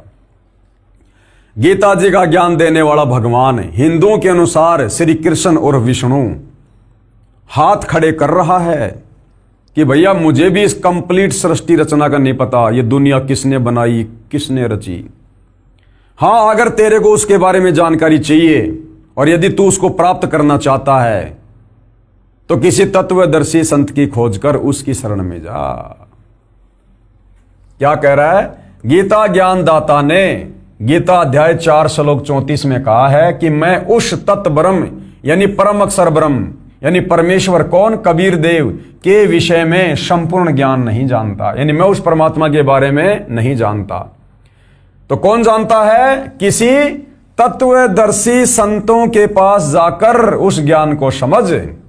अगर गीता ज्ञानदाता श्री कृष्ण उर्फ विष्णु के पास यह ज्ञान होता तो एक श्लोक और लिख देता कि अर्जुन, ये है वो ज्ञान, ये है वो भगवान, ये है उसकी प्राप्ति। एक श्लोक और लिख देता। लेकिन यहां पर साफ साफ गीता का ज्ञान देने वाला आप हिंदू भाई बहनों के अनुसार श्री कृष्ण उर्फ विष्णु साफ साफ हाथ खड़े कर रहा है कि अर्जुन, उस परमेश्वर के विषय में मुझे भी पूरी जानकारी नहीं है। अगर उसके विषय में जानकारी चाहिए तो किसी तत्वदर्शी संत की शरण में जा। तो भाई और बहनों, आज पूरे विश्व के मानव समाज का परम सौभाग्य आज वह तत्वदर्शी संत धरती पर सतगुरु रामपाल जी है। तभी तो जनता की अदालत में और गीता जी को दिखाकर सब कुछ क्लियर कर रहे हैं। गीता ज्ञानदाता ने गीता अध्याय 4 श्लोक 34 में कहा है कि मैं उस तत्व ब्रह्म यानी परम अक्षर ब्रह्म यानी परमेश्वर के विषय में संपूर्ण ज्ञान नहीं जानता। किसी तत्वदर्शी संतों के पास जाकर उस ज्ञान को समझ, उनको दंडवत प्रणाम कर, उनकी सेवा कर, नम्रता पूर्वक प्रसन्न कर, तब वे तत्व ज्ञानी महात्मा तुझे तत्व ज्ञान का उपदेश देंगे। तब वो तत्वदर्शी संत तुझे उस तत्व ज्ञान का, उस परमात्मा के विषय में जानकारी देगा, उस परमात्मा की भक्ति देगा, जन्म और मरण को काटने वाली भक्ति देगा। तो आज सौभाग्य भाई और बहनों पृथ्वीवासियों का कि वह तत्वदर्शी संत धरती पर साक्षात प्रकट है। पेश है गीता अध्याय 4 श्लोक 34 की फोटोकॉपी। जो यहां लिखा हुआ है वो यहां पर आपको देखने को मिलेगा, क्योंकि मामला जनता की कोर्ट में है और जनता तो भैया बगैर प्रमाण देखे, क्योंकि कोर्ट में तो सबूतों के आधार पर बात होती है। तो यहां पर कबीर जी के वकील सतगुरु रामपाल जी ने जनता की अदालत में जनता के सामने हिंदू धर्म के शास्त्रों को दिखाकर श्री कृष्ण जी के तमाम वकील यानी धर्म गुरुओं के दांत खट्टे कर दिए।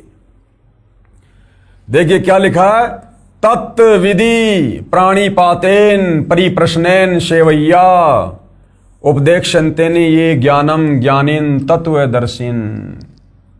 और हिंदी में सामने बिल्कुल क्लियर अनुवाद कर रखा। ये अनुवाद सतगुरु रामपाल जी ने नहीं किया, ये अनुवाद सैकड़ों वर्ष पहले हिंदू धर्म के उन विद्वानों ने किया है जिनको हिंदू समाज विद्वान मानता था।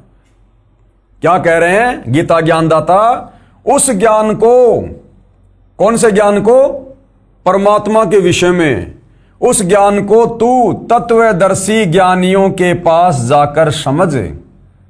अगर गीता ज्ञान देने वाले श्री कृष्ण के पास वो ज्ञान होता तो खुद ही ना बता देता, किसी और के पास जाकर समझने के लिए क्यों कह रहा है, क्योंकि उसे भी नहीं पता।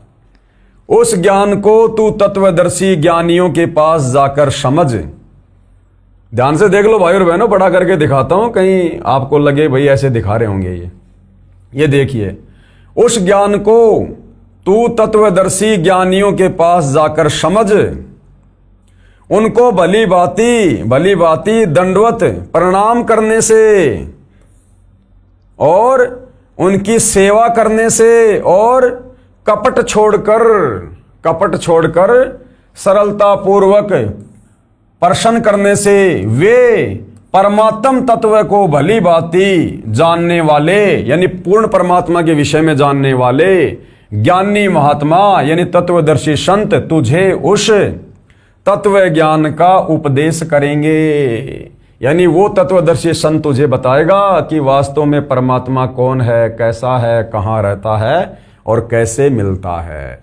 तो भाई और बहनों, ये गीता अध्याय 4 श्लोक 34 बिल्कुल क्लियर कर रहा है कि कंप्लीट गॉड के विषय में, कबीर देव के विषय में गीता ज्ञानदाता आप लोगों के अनुसार श्री कृष्ण, हमारे अनुसार ब्रह्म, इसको भी कंप्लीट सृष्टि का ज्ञान नहीं है और किसी तत्वदर्शी संत की शरण में जाने का ऑप्शन अर्जुन को दे दिया। तो भला आज हिंदू समाज गीता ज्ञानदाता श्री कृष्ण उर्फ विष्णु अर्थात ब्रह्म की भक्ति करके भला कैसे उस सर्वश्रेष्ठ परमात्मा को प्राप्त कर सकता है, कैसे जन्म और मरण से मुक्ति प्राप्त कर सकता है। तो तत्वदर्शी संत की शरण में जाना पड़ेगा, क्योंकि ये गीता जी निर्देशित कर रही है। यदि आप गीता जी को हिंदुओं का सर्वश्रेष्ठ ग्रंथ मानते हैं तो, अन्यथा यही लक 84 योनि में गधे कुत्ते सूअर बनकर अपना कर्म भोगना पड़ेगा। काल की भक्ति कर करके, ब्रह्मा विष्णु महेश की पूजा कर करके लक 84 योनियों में तरह तरह के शरीर धारण करके कष्ट भोगना पड़ेगा, नरक में भी जाना पड़ेगा और तपतशिला पर भी काल भून भून के खाएगा। आगे देखिएगा, तत्वदर्शी संत की पहचान भी बताई है। अध्याय 4 श्लोक 34 में जिस तत्वदर्शी संत की शरण में जाने की सलाह गीता ज्ञानदाता अर्जुन को दे रहा है, साथ में उस तत्वदर्शी संत की पहचान भी बता रहा है कि उस तत्वदर्शी संत की पहचान क्या होगी। तो जो पहचान गीता अध्याय 15 श्लोक 1 से 4 में बताई जा रही है, उस प्रकार से आज तक ये ज्ञान इस धरती पर सतयुग से लेकर वर्तमान समय तक सतगुरु रामपाल जी के अलावा किसी भी धर्म के धर्म गुरु ने नहीं दिया। यानी जिस संसार रूपी उल्टे लटके हुए पेड़ की व्याख्या सतगुरु रामपाल जी ने की है, आज तक किसी भी धर्म गुरु ने करके नहीं बताई। इससे स्वयं सिद्ध होता है कि गीता अध्याय 15 श्लोक 1 से 4 के अनुसार वो तत्वदर्शी संत वर्तमान में सतगुरु रामपाल जी हैं। तो तत्वदर्शी संत की पहचान, तत्वदर्शी संत की क्या पहचान बताई गई है गीता जी में? गीता अध्याय 15 के श्लोक 1 से 4 में स्पष्ट किया है कि ये संसार रूपी पीपल का वृक्ष मानो, उसकी जड़ ऊपर को पूर्ण ब्रह्म यानी परम अक्षर ब्रह्म है, नीचे को तीनों गुण रूप शाखाएं हैं। जो संत इस संसार रूपी वृक्ष के सभी अंगों की जानकारी रखता है, यानी सभी भगवानों की अलग अलग जानकारी दे दे कि ब्रह्मा विष्णु महेश कौन है, ये ब्रह्म कौन है, अक्षर पुरुष क्या है और परम अक्षर ब्रह्म क्या है, वह वेद के तात्पर्य को जानने वाला है, यानी वह तत्वदर्शी संत है। ये देखिएगा गीता अध्याय 15 श्लोक 1, क्योंकि जनता की अदालत में मामला है, प्रमाण तो देने पड़ेंगे। तो पेश है गीता अध्याय 15 श्लोक 1 की फोटोकॉपी। ऊर्ध्वर मूलम अधय शाखम अश्वत्थम प्राहु अव्यम छंदासी यस्य प्रणानी ये तम वेद च वेदवित। अब हमारे नादान धर्म गुरुओं ने इस अध्याय के इस श्लोक में अनुवाद करते समय अड़ंगा कर दिया, उसको भी सतगुरु रामपाल जी ने फिर शुद्ध करके समझाया है। तो गीता अध्याय 15 श्लोक नंबर 1, जिसमें तत्वदर्शी संत की पहचान के विषय में बताया गया है, उसके पश्चात श्री भगवान फिर बोले, हे अर्जुन, आदि पुरुष परमेश्वर मूल रूप वाले और ब्रह्म रूप मुख्य शाखा वाले, जिस संसार रूप पीपल के वृक्ष को अविनाशी कहते हैं, तथा वेद जिसके पत्ते कहे गए हैं, ये इन्होंने गलत अनुवाद कर दिया कि वेद जिसके पत्ते कहे गए हैं, ये यहां पर गलत अनुवाद है। ये सतगुरु रामपाल जी समझाएंगे कि वास्तव में संसार रूपी वृक्ष के जो पत्ते हैं वो कौन हैं, क्या है। जबकि हमारे गीता अनुवादकों ने तत्व ज्ञान के अभाव में क्या लिख दिया, तथा वेद जिसके पत्ते कहे गए हैं, उस संसार रूप वृक्ष को जो पुरुष मूल सहित तत्व से जानता है, वह वेद के तात्पर्य को जानने वाला है, अर्थात वो तत्वदर्शी संत है। अब देखिएगा गीता अध्याय 15 श्लोक 4 में कहा है कि तत्व ज्ञान की प्राप्ति के पश्चात, अर्थात उस तत्वदर्शी संत से नाम उपदेश लेकर तत्व ज्ञान प्राप्ति के बाद परमेश्वर के उस परम पद की खोज करनी चाहिए, यानी सतलोक जाने के लिए फिर भक्ति करके जी जान लगा देनी चाहिए। जहां जाने के पश्चात, कहां, सतलोक जाने के पश्चात साधक यानी भगत कभी लौटकर संसार में नहीं आता। कौन से संसार में? काल के 21 ब्रह्मांड में। यह भी स्पष्ट है कि उसी की भक्ति करनी चाहिए। आगे देखिए, पेश है गीता अध्याय 15 श्लोक 4 की फोटोकॉपी। तत् पदम तत् परिमार्गी त्वं यस्मिन् गता न निर्वंतति भूये तम एवं च आद्यम पुरुषम परपदे। और क्या लिखा हुआ यहां पर गीता अध्याय 15 श्लोक 4 कि तत्वदर्शी संत की प्राप्ति के बाद उससे तत्व ज्ञान लेकर, नाम उपदेश लेकर, फिर उस परम अक्षर ब्रह्म कबीर देव की भक्ति करनी चाहिए। उसके पश्चात यानी तत्वदर्शी संत से ज्ञान लेने के बाद उसके पश्चात उस परम पद रूप परमेश्वर को भली भांति खोजना चाहिए, जिसमें गए हुए पुरुष यानी उस सतलोक में गए हुए भगत फिर लौटकर संसार में नहीं आते, और जिस परमेश्वर से इस पुरातन संसार वृक्ष की प्रवृत्ति विस्तार को प्राप्त हुई है, यानी जिस परमेश्वर ने सारी सृष्टि को रचा है, उसी आदि पुरुष नारायण के मैं शरण हूं। गीता ज्ञान दाता भी कह रहा है कि अर्जुन, उसी परम पुरुष, उसी पुरुष आदि नारायण, उसी आदि पुरुष नारायण यानी उसी परम अक्षर ब्रह्म, उसी कबीर देव की मैं भी शरण में हूं, यानी मेरा भी इष्ट देव वही है। अब बताओ भाई और बहनों, क्या कमी रह गई? अरे गीता ज्ञान देने वाला आप लोगों के अनुसार श्री कृष्ण उर्फ विष्णु खुद गीता अध्याय 15 श्लोक 4 में कह रहा है कि अर्जुन, मैं तुझे तत्वदर्शी संत के माध्यम से जिस परमात्मा की शरण में जाने की सलाह दे रहा हूं, मेरा भी इष्ट देव वही है, मैं भी उसी की शरण में हूं। हालांकि इसको वास्तविक मंत्र नहीं पता, वास्तविक भक्ति नहीं पता, लेकिन सृष्टि रचना से आपको पता चलेगा कि यह काल वहीं से आया हुआ है। यह भी सतलोक का निवासी था, लेकिन इसने तप करके गलती की। तो ये कह रहा है कि मैं भी उसी आदि पुरुष नारायण की शरण में हूं। आदि पुरुष नारायण यानी सृष्टि का सबसे पहला भगवान कबीर देव। तो वही तुम्हारा गीता ज्ञानदाता श्री कृष्ण उर्फ विष्णु अर्थात ब्रह्म, जब ये खुद उस आदि पुरुष नारायण कबीर देव परम अक्षर ब्रह्म की शरण में है, ये भी उसी को अपना इष्ट मानता है, जैसा इसको पता है उसकी भक्ति करता है, तो भला भाई और बहनों, फिर आप और हमारी मुक्ति इस गीता ज्ञान देने वाले भगवान की शरण में आने से, अर्थात श्री कृष्ण उर्फ रामचंद्र उर्फ ब्रह्मा विष्णु महेश की भक्ति करने से फिर आप और हमारी मुक्ति कैसे होगी? आप और हमारा जन्म मरण का रोग कैसे कटेगा, जब गीता ज्ञानदाता खुद जन्म और मरण में है? क्या कह रहा है? उसी आदि पुरुष नारायण के मैं शरण हूं, इस प्रकार दृढ़ निश्चय करके उस परमेश्वर का मनन और नित्य ध्यान आसन करना चाहिए। यानी उसी भगवान का ध्यान कर, उसी की पूजा कर, अपने से अन्य भगवान के विषय में कह रहा है। तो हिंदू समाज के भाई बहनों ने विचार करना चाहिए। आज तक आप लोगों ने केवल गीता का नाम सुना होगा, या कोई लेकर आ गया होगा तो सीधा सीधा उसका पाठ कर लिया होगा। ये इस प्रकार पाठ करने से समझ में नहीं आती। अगर ऐसे समझ में आ जाती तो गीता अध्याय 4 श्लोक 34 में गीता ज्ञान देने वाला हिंदू समाज का भगवान श्री कृष्ण और विष्णु तत्वदर्शी संत की शरण में जाकर गीता पढ़ने की सलाह नहीं देता। आगे देखिए, गीता अध्याय 15 के ही श्लोक 16 और 17 में 3 पुरुष यानी प्रभु बताए हैं, भगवान बताए हैं। क्षर पुरुष गीता ज्ञान देने वाला है, जो केवल 21 ब्रह्मांड का प्रभु है, यानी ब्रह्मा विष्णु महेश का पिता है, ये जो गीता ज्ञान दे रहा है। दूसरा है अक्षर पुरुष, जो 7 संग ब्रह्मांडों का स्वामी है, प्रभु है, भगवान है।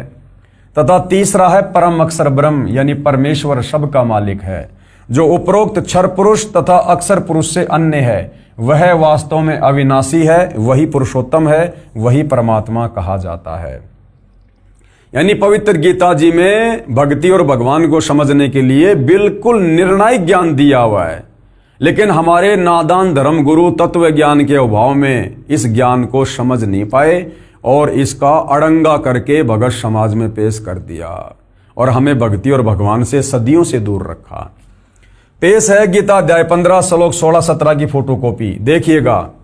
गीता अध्याय 15 श्लोक 16 में 2 भगवान बताए गए हैं, 2 भगवान, ध्यान से देखिए। गीता अध्याय 15 श्लोक 16 की फोटोकॉपी। 2 यानी 2 इमो पुरुषों यानी भगवान है, लोके इस लोक में 2 भगवान हैं। 2 इमो पुरुषों लोके, कौन से? एक है क्षर यानी क्षर पुरुष, च यानी और, दूसरा अक्षर यानी अक्षर पुरुष। क्षर पुरुष और अक्षर पुरुष। एवं च क्षर सर्वाणी भूतानी कूटस्थ अक्षर उच्चते, और इन दोनों के लोकों में रहने वाले जितने भी प्राणी हैं वो भी जन्म मरण में हैं, वो भी अविनाशी नहीं हैं। ये देखिएगा गीता अध्याय 15 श्लोक 16 की फोटोकॉपी, जिसमें 2 भगवान बताए गए हैं। इस संसार में नाशवान और अविनाशी भी ये 2 प्रकार के पुरुष हैं, यानी भगवान हैं। अब नाशवान तो खुद है, ये काल है, गीता ज्ञानदाता ब्रह्म है, क्षर पुरुष, और अविनाशी कह रहा है ये अक्षर पुरुष को, क्योंकि अक्षर पुरुष की उम्र इस क्षर पुरुष से, काल से काफी लंबी है, परंतु मृत्यु उसकी भी होती है।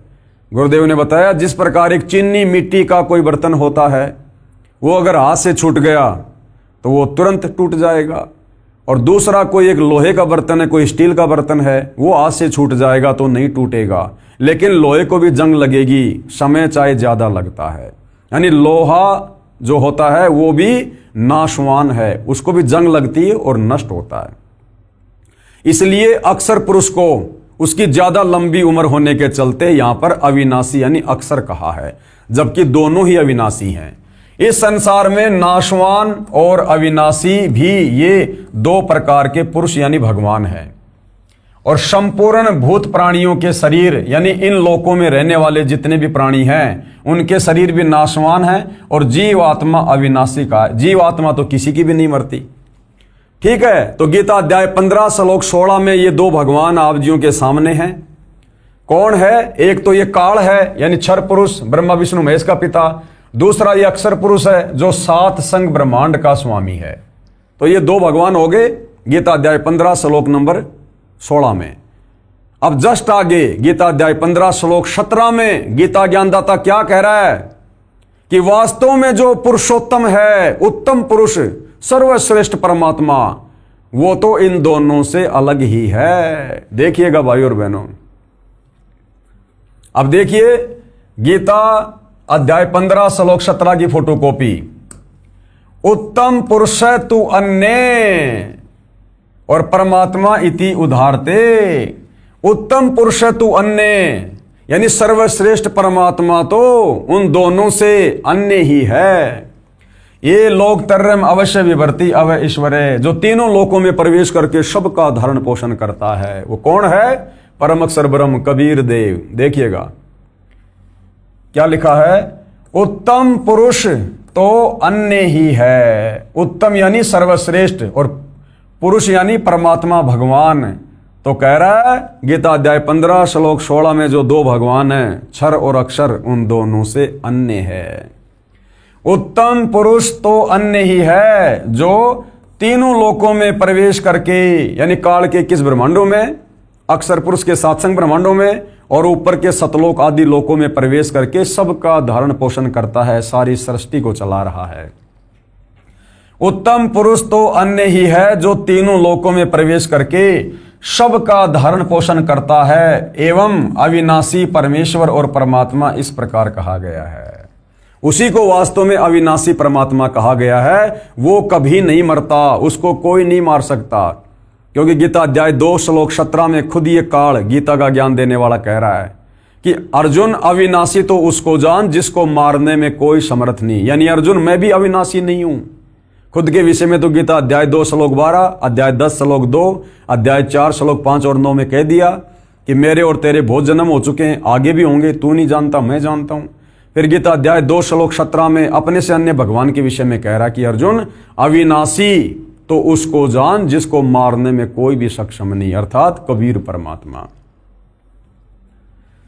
गीता अध्याय 15 श्लोक 16-17 का श्लोक 1 से 4 से संबंध है।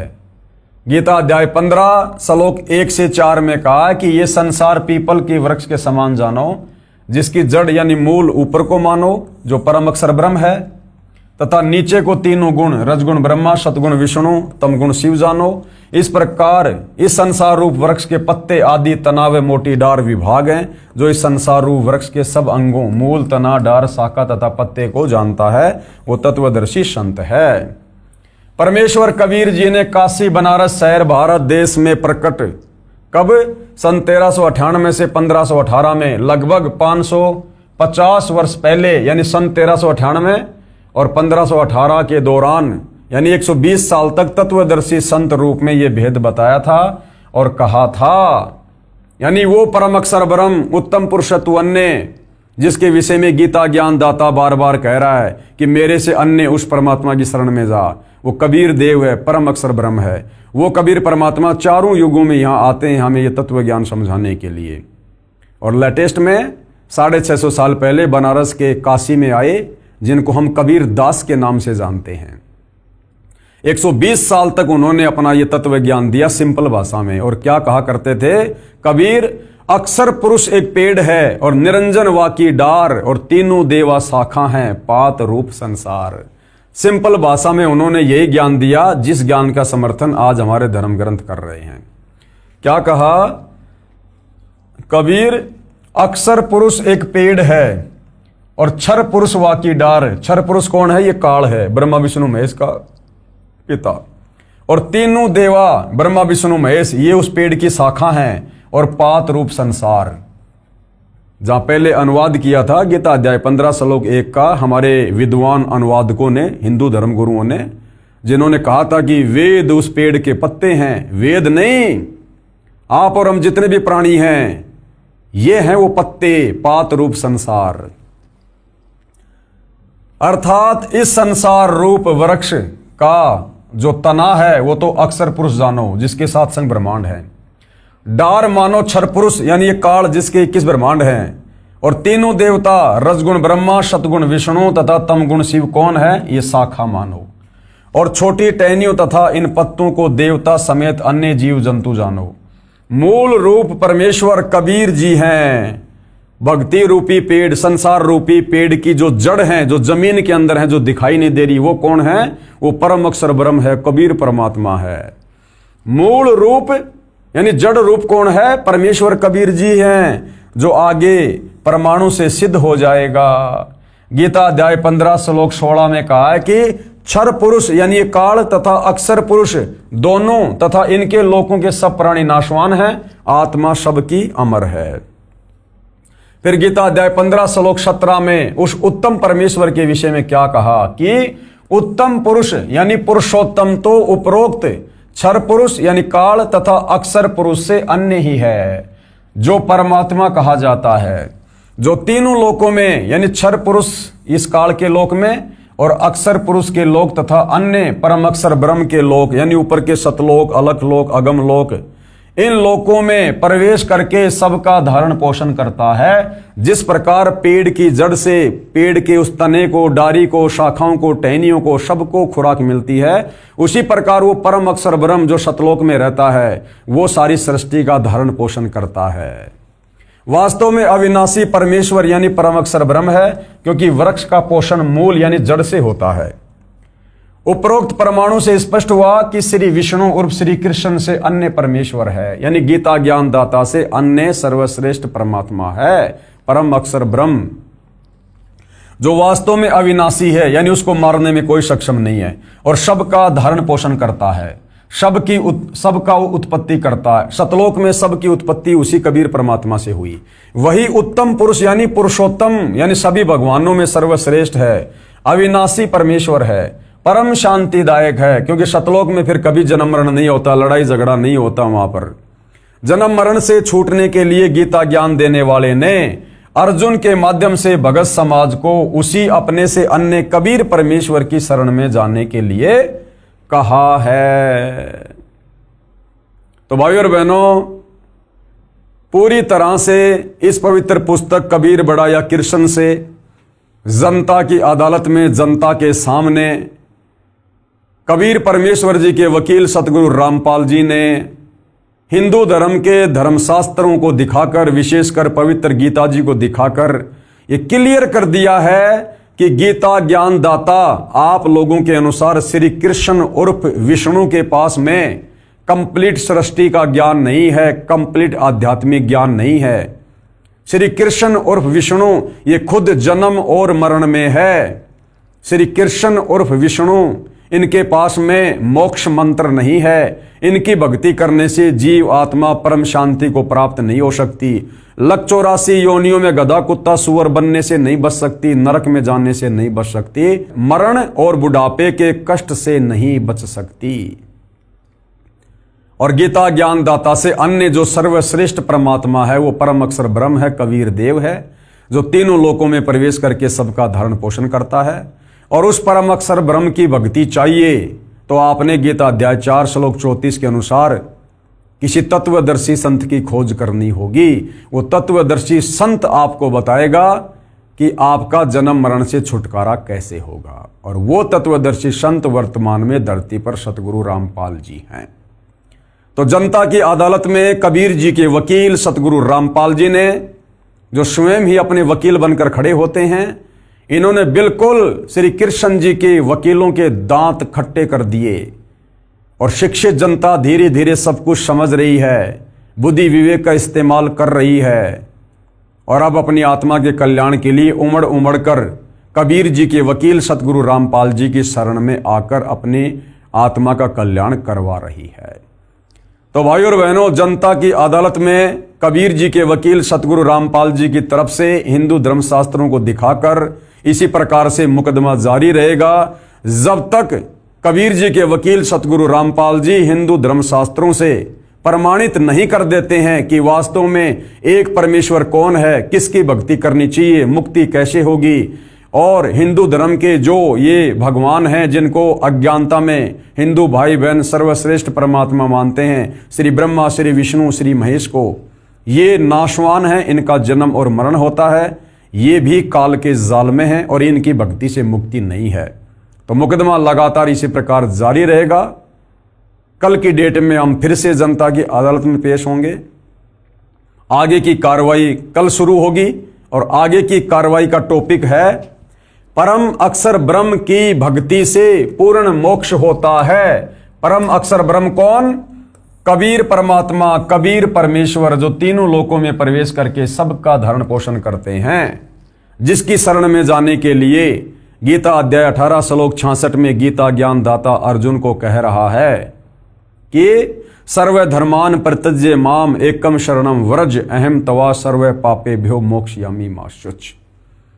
तो उस परम अक्षर ब्रह्म यानी कबीर देव की भक्ति करने से ही आत्मा का पूर्ण मोक्ष होगा और दूसरा कोई विकल्प इस क्षर पुरुष के 21 ब्रह्मांड में और अक्षर पुरुष के 7 संग ब्रह्मांड में नहीं है। और उस परम अक्षर ब्रह्म की भक्ति बताने वाला वो परम अक्षर ब्रह्म स्वयं ही आज धरती पर सतगुरु रामपाल जी के रूप में प्रकट हैं। तो आगे की कार्रवाई के लिए हम कल फिर लाइव जुड़ेंगे। तब तक परम पूज्य गुरुदेव सतगुरु रामपाल जी आप और हम सबको आज्ञा दें, आशीर्वाद दें, सद्बुद्धि दें, हमारा मार्गदर्शन करें। बंदी छोड़ सतगुरु रामपाल जी परमेश्वर जी की जय हो।